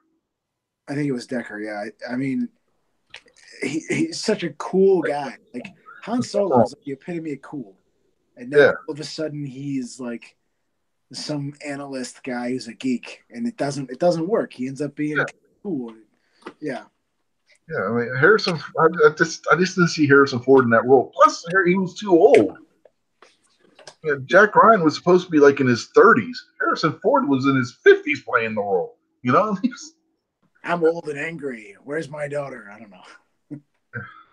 But it's pretty crazy to hear that Die Hard was actually supposed to be a sequel from another movie that starred who's that actor and music artist? The jazz, not jazz. Not Frank. Is it Frank? Not Frank Sinatra, was it? Yeah, he played he played a detective in some earlier movie, and Die Hard was supposed to be a sequel to that movie, and they had to change a bunch of the movie over to make it work. I guess he was so old he just passed up the movie role, and they ended up changing the movie to make it work to be a standalone instead of being a sequel. Vanessa Kitty for some reason just threw the Maltese Falcon out there. Yeah, that was a good movie. Maltese Falcon's a great movie, actually. That's my favorite. I think that's if that's not my favorite Bogart movie, it's one of my favorite ones. It is. I actually like the Maltese Falcon better than like Casablanca. A lot of people say his best movie is Casablanca. I like Maltese Falcon better than Casablanca. Yeah, it was Sinatra. Huh? It was Sinatra. What was Sinatra? You're talking about Die Hard earlier. Yeah. I don't know. Was it? Yeah. What was it supposed I did not know that, though. What was it supposed to be a sequel to? Another movie where he plays a detective. I'm looking. And Ellis is supposed to be the guy who runs the company all in one. His wife or his daughter is actually the one who plays Holly. And at the end of the movie, the watch, the original significance of the watch was Bruce Willis's character finds out that his daughter, which is Holly in the movie, which is his wife, but his daughter got the watch as a present from the owner of the company, and that she was in on like embezzling with him. So she ends up dying at the end, and she falls with the watch instead of what's his name there? Hans Gruber. Yeah, instead of Gruber, she falls, and it's supposed to be like a big FU moment. Like the watch was the symbolism of her greed that killed her. Is a sequel to the 1966 The Detective was the name of it. Gotcha. I was thinking that might have been it for something. I wasn't sure. But Sinatra was 73 by the time they got around to making the movie, because it was 10 years after the book before they ended up making the movie. The Detective's a good movie too, by the way, if you haven't seen it. Sometimes I like watching those old movies more than I do these new ones. It was also offered to Schwarzenegger. He turned it down too. That would have been a totally different movie. Hans Gruber. Down. Welcome to the party, pal. Yippee-ki-yay, motherfucker. Yeah, that wouldn't work. Get off the chopper pad. Get off of the chopper Get off the chopper pod. Get off the chopper pod. Yeah, that would have been funny. It wouldn't have been a good movie, but it would have been funny. Glass. Glass. I can't say it. I can't. Shoot the glass. Shoot the grass. I love how the German guy doesn't understand the fake German guy when he just tries to speak German. Right. I feel like that was a joke where the group, Alan Rickman couldn't actually speak German, so he kind of like I was guessing that like he forgot his line and just kind of like made some shit up, and the guy Carl was like, "What?" I don't know if that was actually the case. Because I think that other guy is actually German. Can you imagine Schwarzenegger playing Gruber? That would have been funny. Give me my detonators. Give me my detonators. I think I hate to say, I think Hans is actually like one of my favorite characters of that movie, just because of all the comedy that he brings into the movie. Like I don't.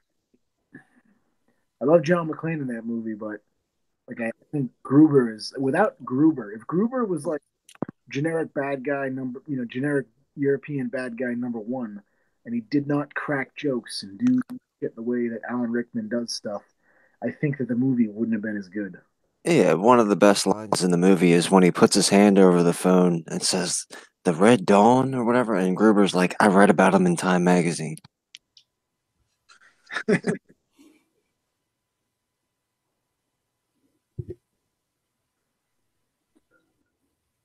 Yeah. I just I don't know, random stuff he does where he's like he's like cracking jokes and doing things silly, even though it's like crazy insane. I don't know. Yeah. And his facial expressions too. Yeah. Like that really disgusted look he gave somebody when they made like a bad joke or whatever it was. It was almost the same expression he gave somebody in Quigley Down Under too. Yeah, with the fake American accent, that was hilarious. Yeah. Bill Clay. Them don't shoot.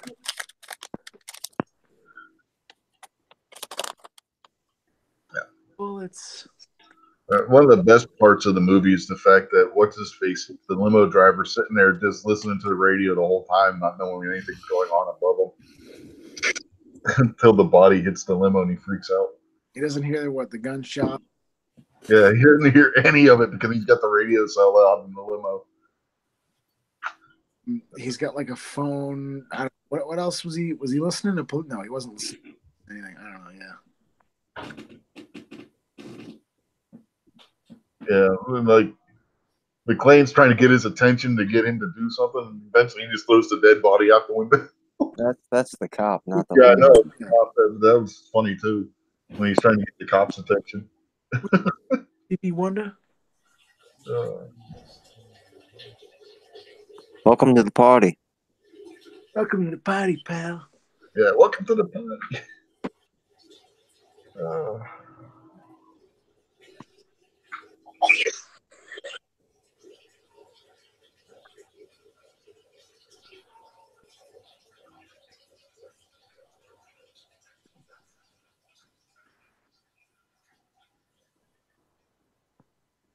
John, come on. You know we know each other. Listen, Hans, I don't know this guy. That's a great bass. That guy was a good actor. I'd have to say he's a good actor because immediately you hate him. Oh yeah, he was the office asshole that nobody liked. If you worked somewhere that had a guy like that, you instantly did not like that character because he was that guy, the one guy that nobody liked. That's the guy that's the reason that guy is because of the HR department exists because of him. Yeah, that one guy that everybody in the office or supermarket, wherever the hell you work, just wanted to punch in the face at least once.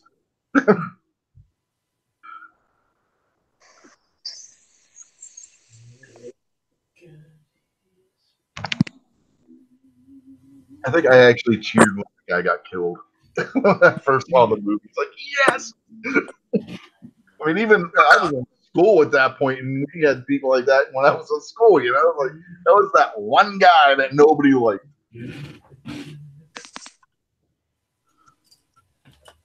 It was all wrapped up in that one character.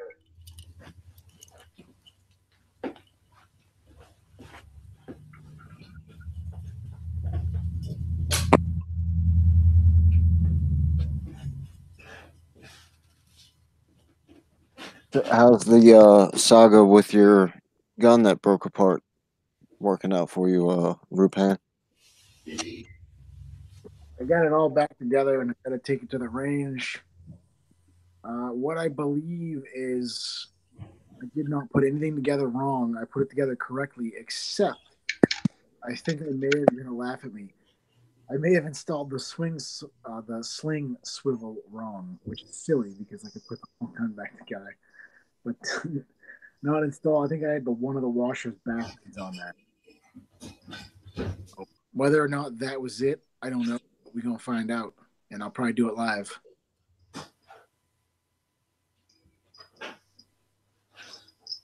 Are you nervous?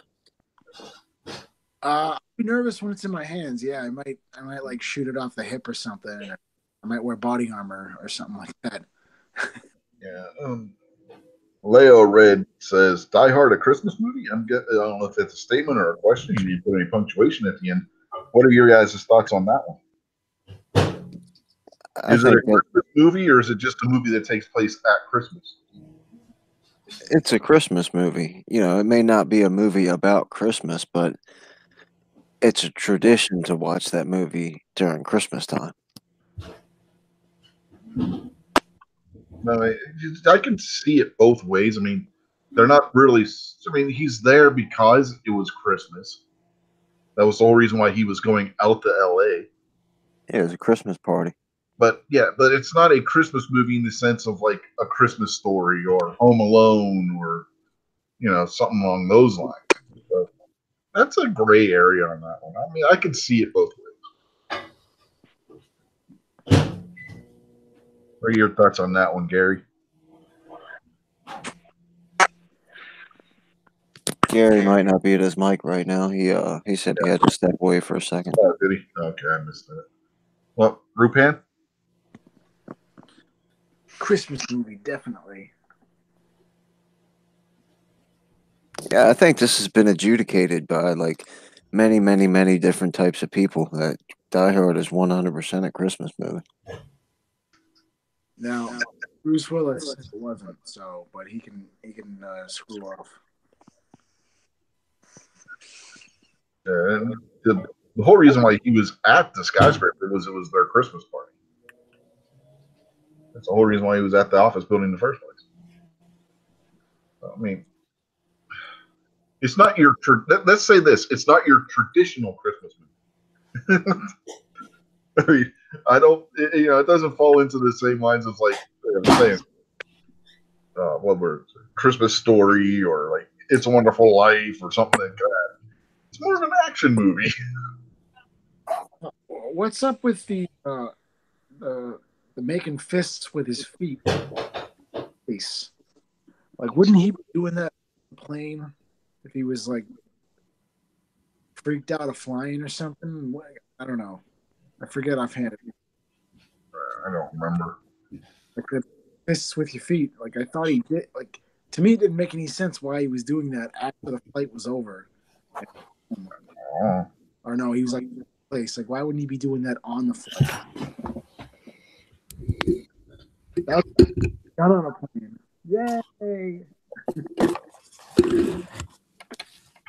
least we took a good time. As soon as I start hearing gunfire, am I the only one that would have grabbed my shoes? Yeah, you would think that would be something that you're not, especially if you know you got to run and hide. You definitely want something on your feet. Yeah. I mean, he didn't have time, right? And that was No, his shoes were right there. All you had to do was put them back on. He was sitting right there next to his shoes. Well, you didn't even have to put them back on. I'm just saying putting the shoes back on. He could have just grabbed him and ran. Put Yeah, him that's on later.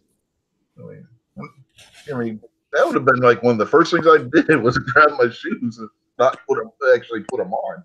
But then you could the one line about having some his mother or something, sister.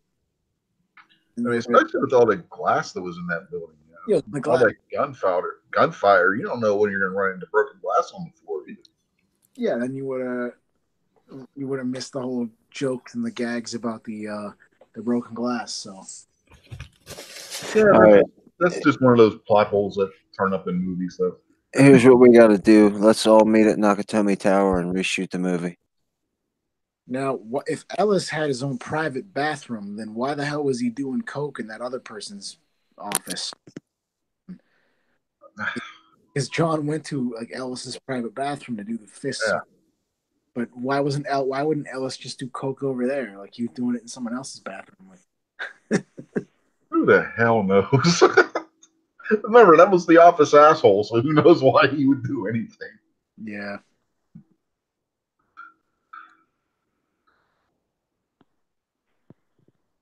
There's a lot of weird stuff in movies that they like that I don't know if they don't think about or shit just gets through.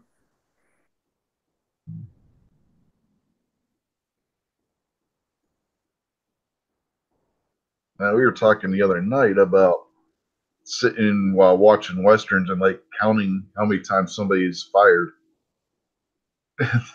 Do you do that? A lot of times I guess that's from like you might have someone who's an editor or a producer who's like over the shoulder of the editor and they just don't care. Like they just regular people aren't going to know this or we don't even know this ourselves and just roll with it. I notice. It's like, no, that gun should be empty by now. My wife's like, would you just shut up and watch the movie? Yeah, but a lot of times you don't notice that stuff until repeats, like till you've seen something over. Like when you're freshly sitting behind a movie and a guy's wearing a green hat in one scene and then he's wearing a blue hat in the next scene, most people aren't paying attention. It just goes right by without them notice. Then the second time you see the movie, you're like, wait a minute, this hat's different colors. Yeah, that's what I'm talking about. I'm talking about when they're like shooting and you're like counting the rounds and you're like, no, that gun's empty. Yeah, but you're also a gun guy, so you're looking for that kind of stuff. Your average everyday Joe Schmo sitting there on a date with his girl doesn't know how many rounds are supposed to be in a gun anyway. I was just asking if you do that. If you find yourself doing that. In some of the like real action-packed scenes, I'm like, wait a second, this guy's got a handgun and he's fired like 500 shots through it without reloading. What's going on here? Yeah, it's really bad in the old West.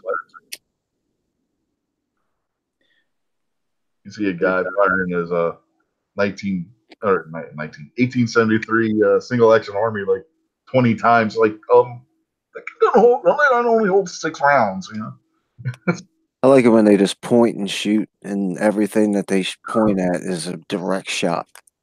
Yeah, direct hit. Don't even aim, just like no, just point and shoot. I will say I was very, very surprised. I didn't see the movie.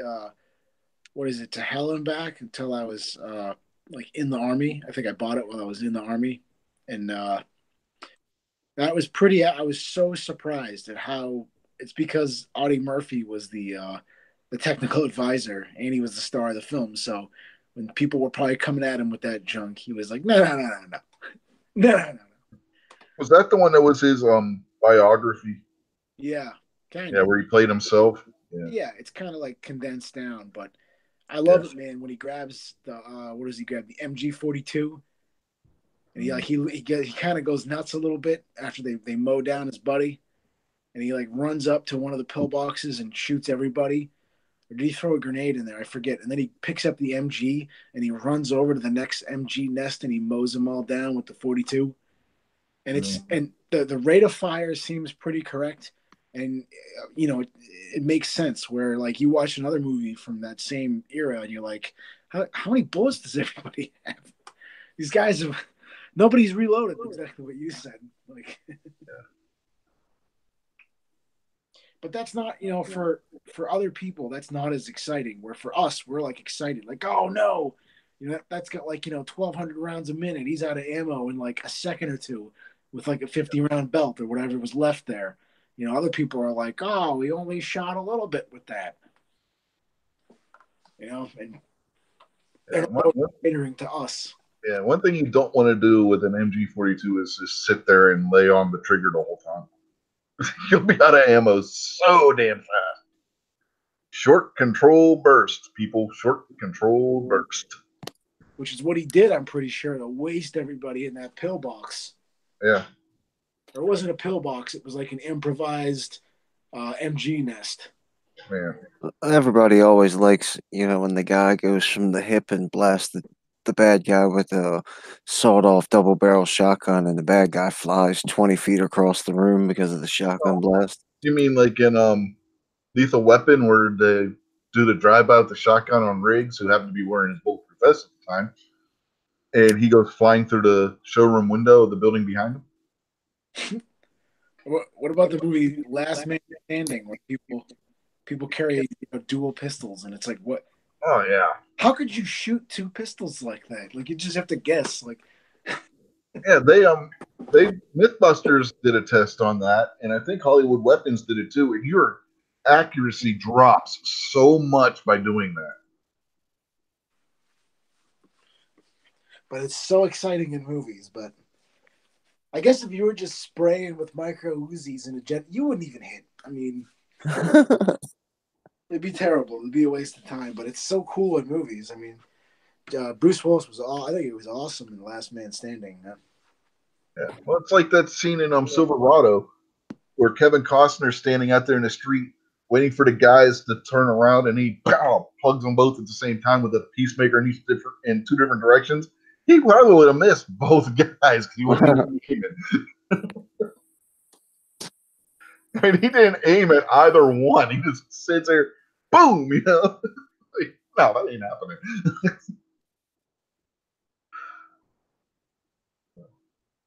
I mean, there definitely are some point shooting experts, but a lot of times when those guys are doing that, like, they're not under, like, I'm about to die stress, or I don't know. But so I can see it acting differently. They're under, like, fight or flight stress. But yeah, I mean, there was that one guy who was like crazy good. I forget what his name was.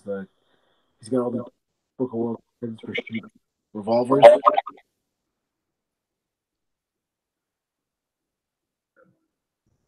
Himalaya Red says, yeah, just like in Walking Dead, every shot's a headshot. Well, they're having to kill zombies, so it's got to be a headshot, right? I always got, when I used to watch that show, I get mad at, like, everybody's got a full auto. It's like, it's the zombie apocalypse. None of these people would know it would be bad to waste bullets. When I was in the Army, you didn't even shoot. You kept it on single because you were dumb. Anything more. Name a modern zombie movie where everybody doesn't have a full auto.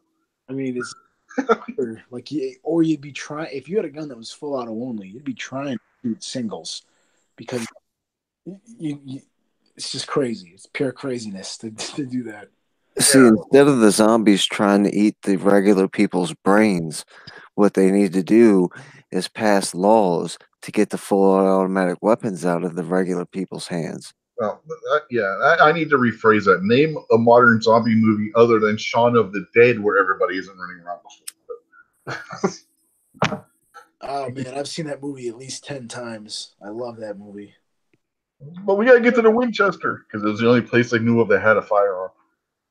They had the old Winchester above the bar. I'm sure it's been deactivated. Yeah. Yeah. You would think, right? I mean, it was the UK. Now, what they should do is a sequel to both that and Hot Fuzz, where it's Hot Fuzz against zombies. But what was the what did he say? Big Al says the gun's alive, and then he argues Big Al also says dogs can't look up without moving their head. I don't know, but yeah, no, that sounded like it would be pretty good. Hot Fuzz with zombies. That movie, I really love Hot Fuzz, but it was just too slow for regular people to watch. It was like it was for Shaun of the Dead geeks. Jason Stewart in the chat said something pretty good. He says westerns have ricochets, Yeah. like where the bullet bounces off the rock and travels another 100 yards and pegs the bad guy. Every miss is a ricochet. They're firing in the middle of a desert, no rocks or anything around. They miss. Pew! Pew! Yeah.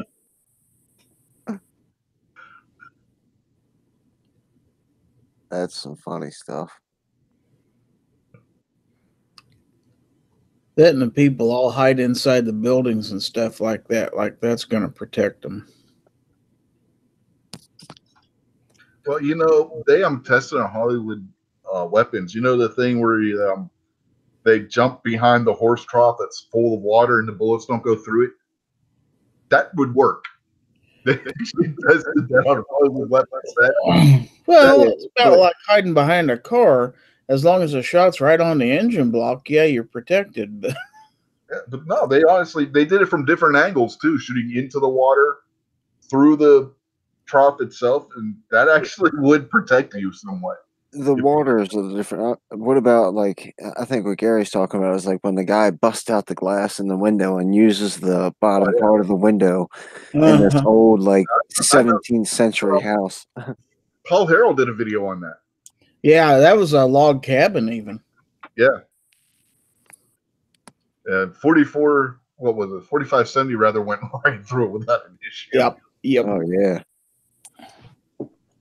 I was pretty surprised when Sarge was shooting the different bird shot through the side of that trailer. The wall and everything. I was like, whoa. Those videos are some of my favorite. I mean, that was some massive damage. Well, a trailer ain't nothing. Just skin and some insulation. Might hit a board. Another one they did on Hollywood Weapons. Remember the scene in Quigley where he shoots two guys at long range, both of them through the head and hits both, or through the chest, wherever it was, and he drops both of them with one shot with the rifle he had. They tested that on Hollywood Weapons, and that would be possible to do with a 45-120, like what he was supposed to have in the movie.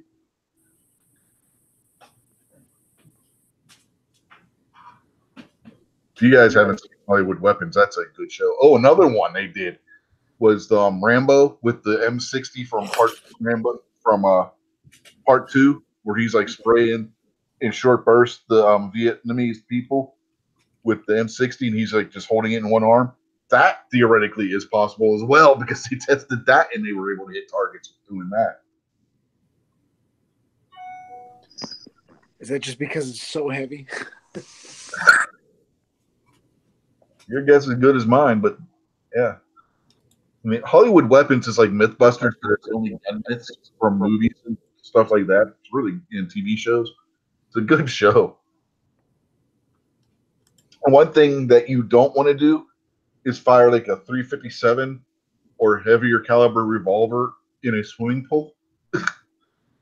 The star of the show, I cannot remember his name right now, but he's like former special forces and stuff. He almost blew out his eardrums doing that when they were doing the one myth I think it was the first episode of the show. They were doing they were testing a myth from Criminal Minds where they were shooting through a car window underwater to shoot the driver. And like the 9mm and 40 Smith & Wesson and 45 didn't go through. 357 did, but it didn't hit the driver because of how it deflected. And I think they set up to where it was a robot doing it because it blew his eardrums out when he fired the 357. Yeah, when a bullet hits water does massive amounts of has massive amounts of effect on a bullet once it enters the water. Yeah, they tested that on Mythbusters. What was it like? They used a 50 BMG, and it made it like 3 feet below the surface. It was like I was going to say 2 feet, but it made it like 2 feet and or like you said, 3 feet, one of the two, and it just completely broke apart into pieces. Yeah, it completely lost all lethality at that point. And we're talking a 50, 38s and stuff. But again, that's hitting the water because of the surface tension. surface tension on water, just people overlook just how hard water is when you hit that surface. And you're moving at speeds like what a 50 BMG would do. It's like shooting it into a massive concrete block because that surface tension of that water. Yeah, people find out the hard way when they jump off the Chesapeake Bridge. I mean, they're intending on killing themselves in the first place, but they hit that water and it's like landing on concrete. Yeah, but if you do it right, you can jump off a bridge and survive. There's a way to do it. Yeah, you don't. There's very, very few ways to jump off the Chesapeake Bay Bridge and actually survive. The currents underneath and all the pylons underneath. The water itself is concerned. Yeah, plus when you hit the water, and they've lowered the bridge. It used to be a little bit higher, Yeah, but yeah, you hit the surface, and that's bad news. You could do it. I mean, if you take out the currents and everything, if it was smooth, flat, easy water, like what? Because it's basically the same thing as doing the cliff diving in Mexico. You got to, but you have to know how to hit that water properly.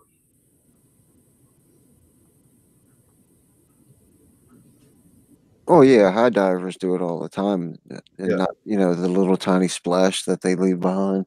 Yeah, it's all about knowing how to hit the water. One of the keys is being in a pointed position, as in like if you're pointing your toes or your hands downward, because that splits the surface tension before your body hits it. So you don't. You get what I'm saying? I'm not gonna try it. How about that?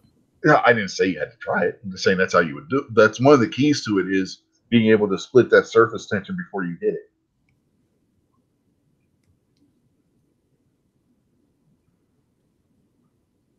I guess if you shot the water, you could probably do it that way too. Shoot the water where you get the water all turned up and then hit the water.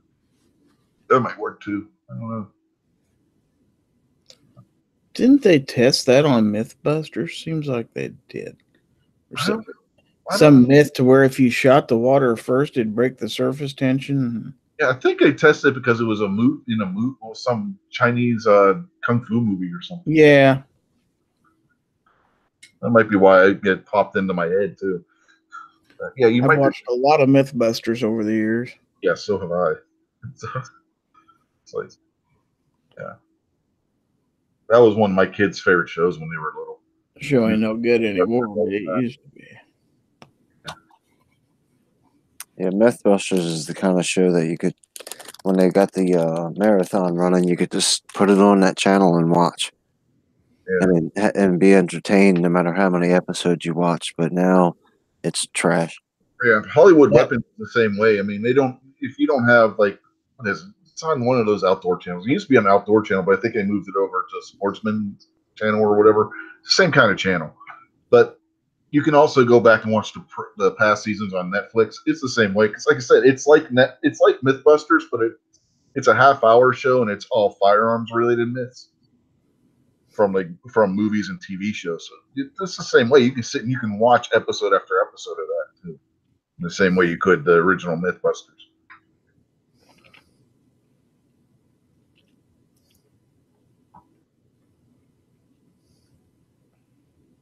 And that one guy that Gary Zanoff who Hank Strange had on his show a few weeks ago, the one that does that works for that or runs the one prop company out there in California that supplies weapons and stuff to different shows and movies.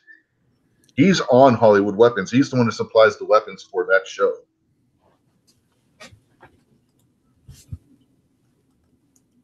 He would be like I can't remember his name now. The one with the beret. He would be like that Hollywood Weapons version. The Heineman. He would be the Hollywood Weapons version of the Heineman. Remember how Jamie Heineman actually owned the company that was testing all the myths? Yeah. Yeah. He fills that role on the show on Hollywood Weapons.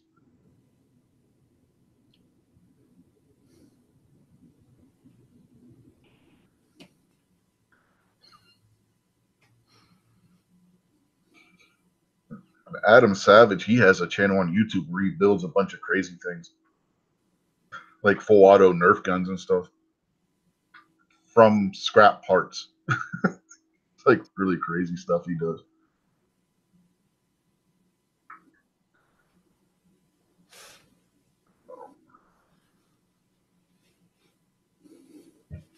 Oh my God, Obnoxious is done spending time with his wife. He's out there in the chat. I mean, at least that's his excuse why he's never on the show. He's out there doing stuff with his wife. I don't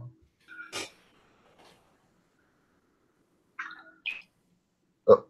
Uh-oh, Gary said the closer. Kawoosh. Now David's missing his cues now. This is as bad as Night Strike. I was just letting somebody else fill in. Uh-huh. You just missed your cue. Yeah, I couldn't get to the mute button fast enough.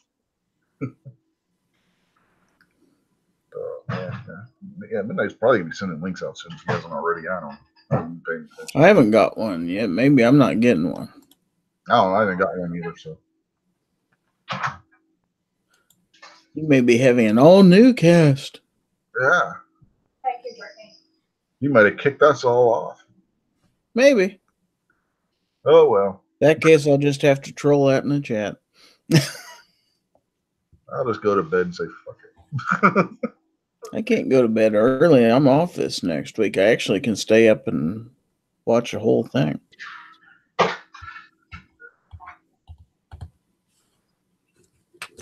don't know if I can stay up and watch the whole thing. I had a nap this afternoon. Yeah, I didn't. I didn't have much sleep last night again either. I worked around here a little bit, then I decided, just go lay down a little bit.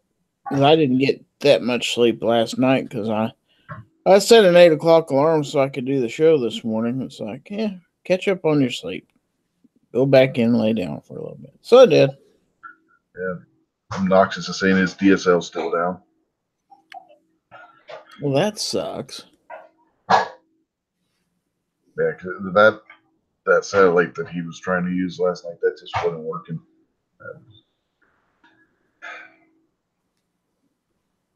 And it sucked. I know I've been in that position. I know what it's like to have terrible internet.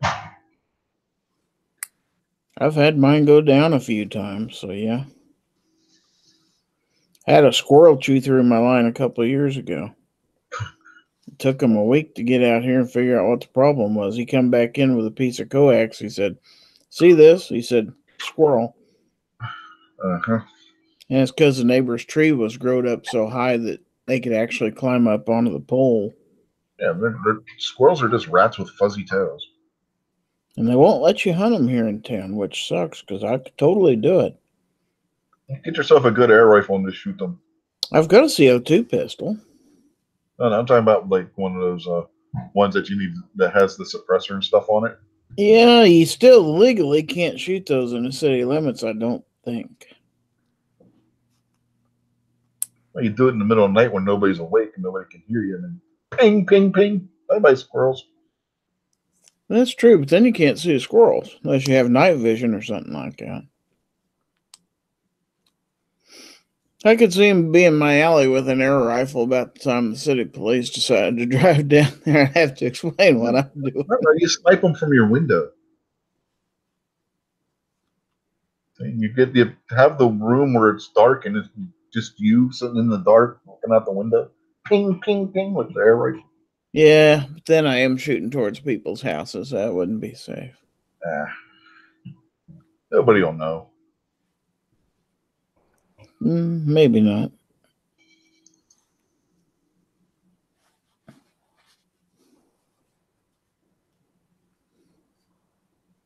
No work. Do an 8-hour live stream. That's what Leo Red wants me to do. 8 hours, 4 hours is long enough. I'm going to have Rich and Kingpin both helping me on that. Yeah, I think the longest I've done is 6. 5.5 is the longest I've done. Yeah, you weren't there at the beginning of the, if I remember right, of the the infamous Japanese food episode, that went like 6.5 hours. Yeah.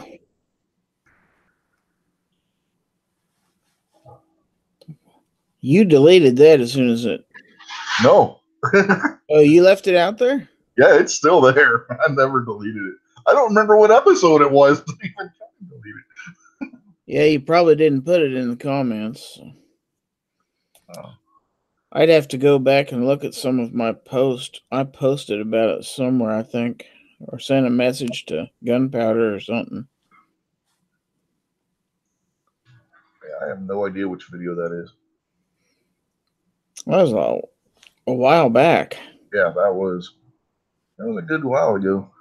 Of course, I didn't think about it. I'm coming up on my, full 2 years of gun channels here in June, so I've been on a few chats now. Yeah, that was like June or something where that. I'm not one of the newbies anymore. I don't know if that full episode's up. They might have cut part of it because I know that thing was going for like 6 hours. The longest one is shown is 4. So they may have cut part of that out of it.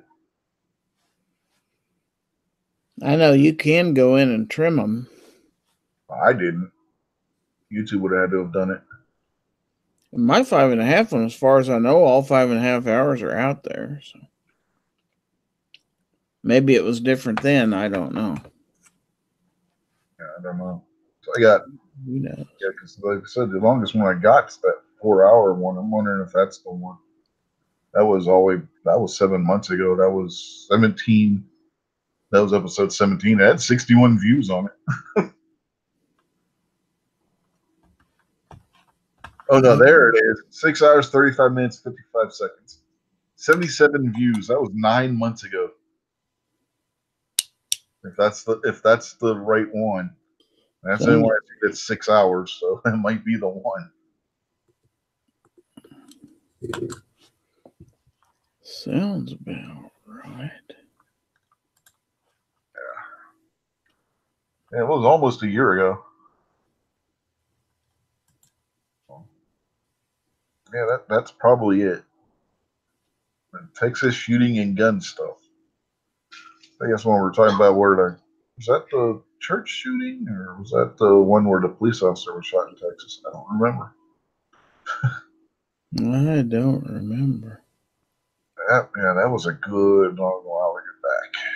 It was a long time ago in a galaxy far, far away.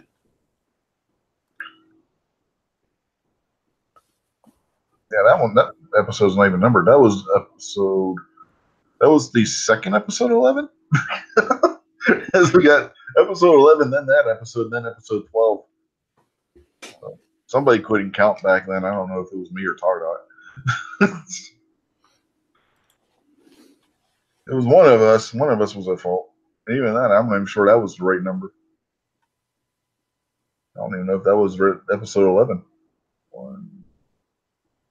1, 2, 9, 10, 11. 5 is wrong too. So 5 is numbered as episode 4. Oh well. Episode 11 is actually numbered right. Somehow we ended up with two 4 episodes, a 5. Skipped 6. Went to 7, 8, 9, 10, 11. Then another 11. Then a 12. Thank you. Then we had 2 weeks where we were canceled and then 13. No episode 14. 16 and 17. Yeah. Yep. Somebody couldn't count back then, that's for sure. Wow.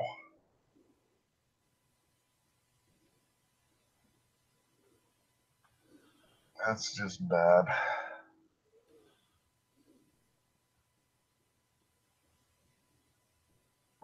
I guess if you want to see the Japanese food episode, I'm thinking that was the episode after episode 11 for people out there that have been wondering.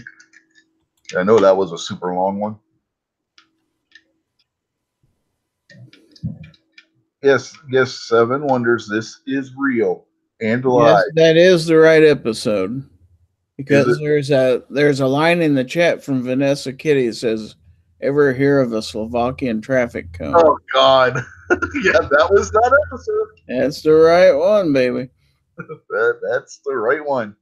So anybody who wants to, okay, here's what I'm going to do. I'm probably going to regret doing this. But I think you have to go to like the last 2 hours or so before it really gets silly. Yeah. But there. For anybody that's wondering, there is the link to the episode we keep talking about. That is the Japanese food episode. I guess I should probably throw that over there on Gun Channels too, maybe. Is there anybody even out there watching on Gun Channels? I don't even know. I don't see anybody making any comments.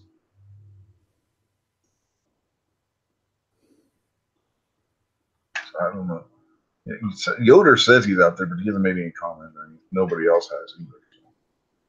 Is he on YouTube side? I haven't noticed. But I'll throw it out there anyway in case he's not. There's the YouTube link to the Japanese food episode.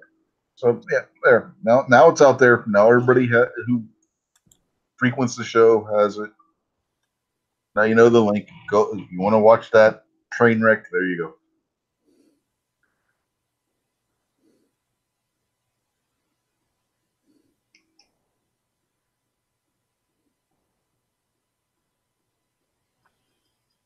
Yes, we were talking video games earlier because we were talking specifically games with guns in them. So, and then we got talking about movies, and now we're talking about a past episode and mine and Tardot's inability to count beyond. Well, we didn't even get number 5, I think. No, because somebody had somehow never mind. We couldn't count. Well, that would have been Tardot's fault back then. Yeah, for sure.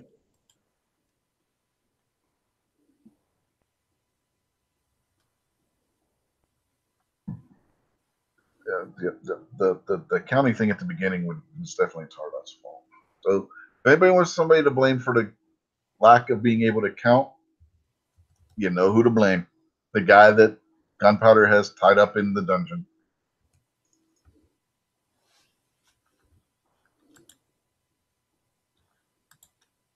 You're not yourself tonight, then who are you? Yeah. No, Obnoxious, it's worse. Much, much worse.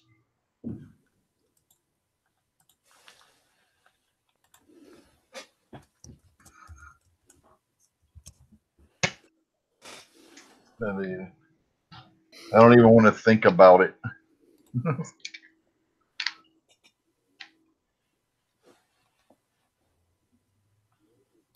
How I didn't get a strike for that episode, I do not know.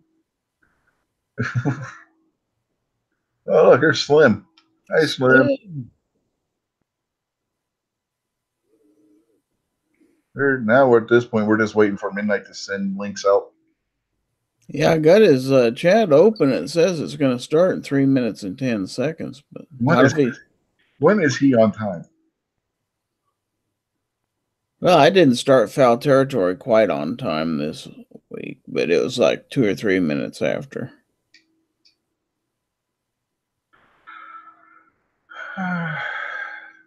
Meanwhile, it was basically because I piddled around and didn't have everything set up and ahead of time. You piddled around. You shouldn't do that, man. Did. That leaves a mess, and somebody's got to go clean that up. Yep, me. Little behind, had to redo everything. Update wiped me out. What update?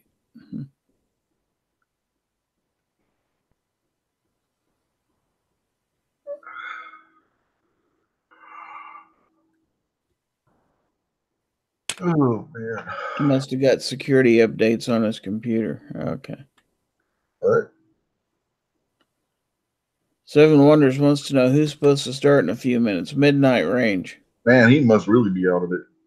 The closer.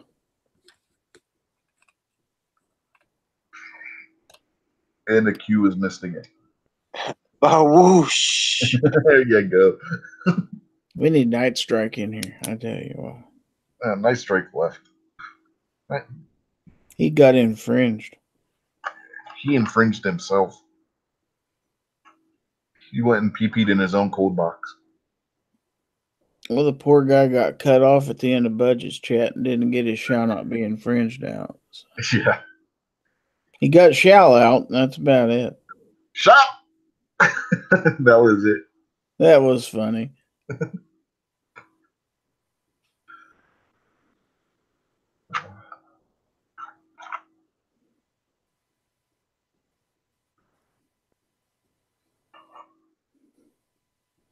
I can't quit yawning now. Yeah, it's still early.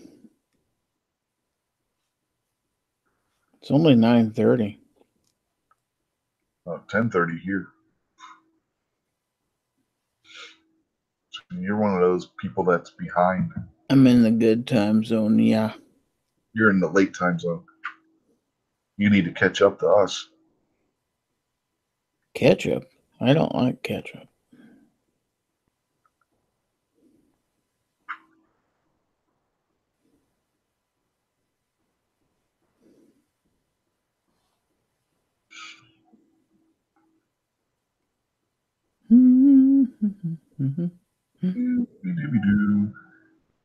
Just waiting around for some dumb fry cook. Where's the fry cook? Order. Order. Order up! I tried to make an offer on a Jericho 941. So we'll see what happens. We'll see if he says anything back to me. But that's the IMI gun. It's a 9mm IMI Jericho 941, like the Baby Eagle, everybody calls it. Well, no, the Baby Eagle was Magnum Research, but it's a copy Magnum of the Research. Jericho. Which the Jericho itself is a copy of the CZ75. Yeah, I don't know. Some guy used it in a TV show I used to watch. So yeah, the new Jerichos actually have the safety on the frame instead of the slide. oh, this one's pre-1998 because of my state. So definitely not a new one, or is it 19? No, that gun came out in like 1998, right? So was it 8? I don't remember. Or did it come out in the early 90s? I don't even remember. I think I looked it up at some point because I tried to get one, and I found out that it wasn't on my state's list, and I was like, oh, forget about it.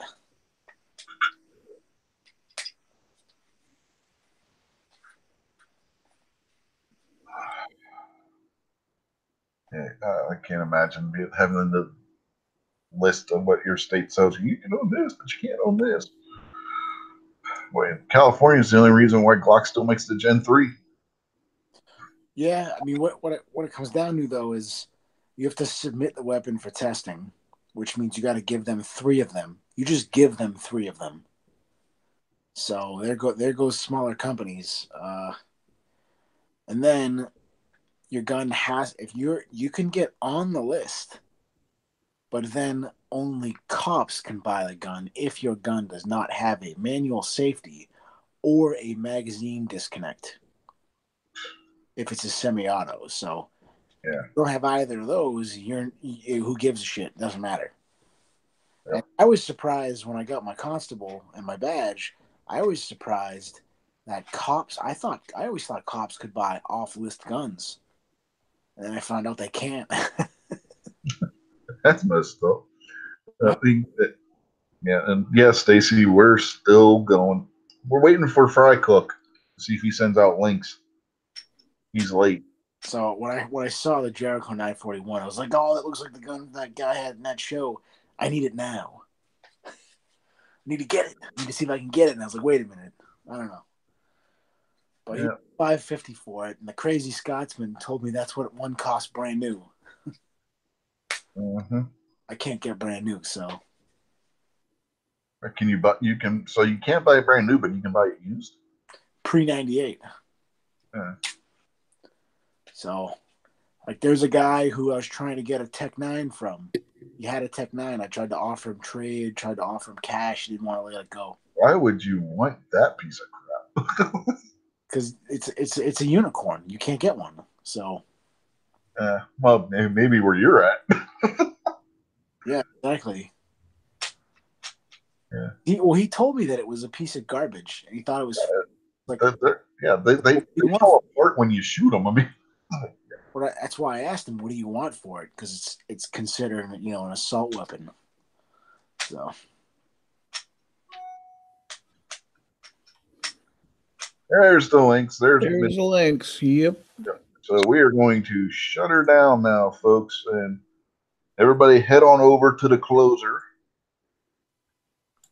get her done. I said head over to the closer. About whoosh. Whoosh. All right. So anybody got anything they want to plug real quick before everybody does head over to the closer?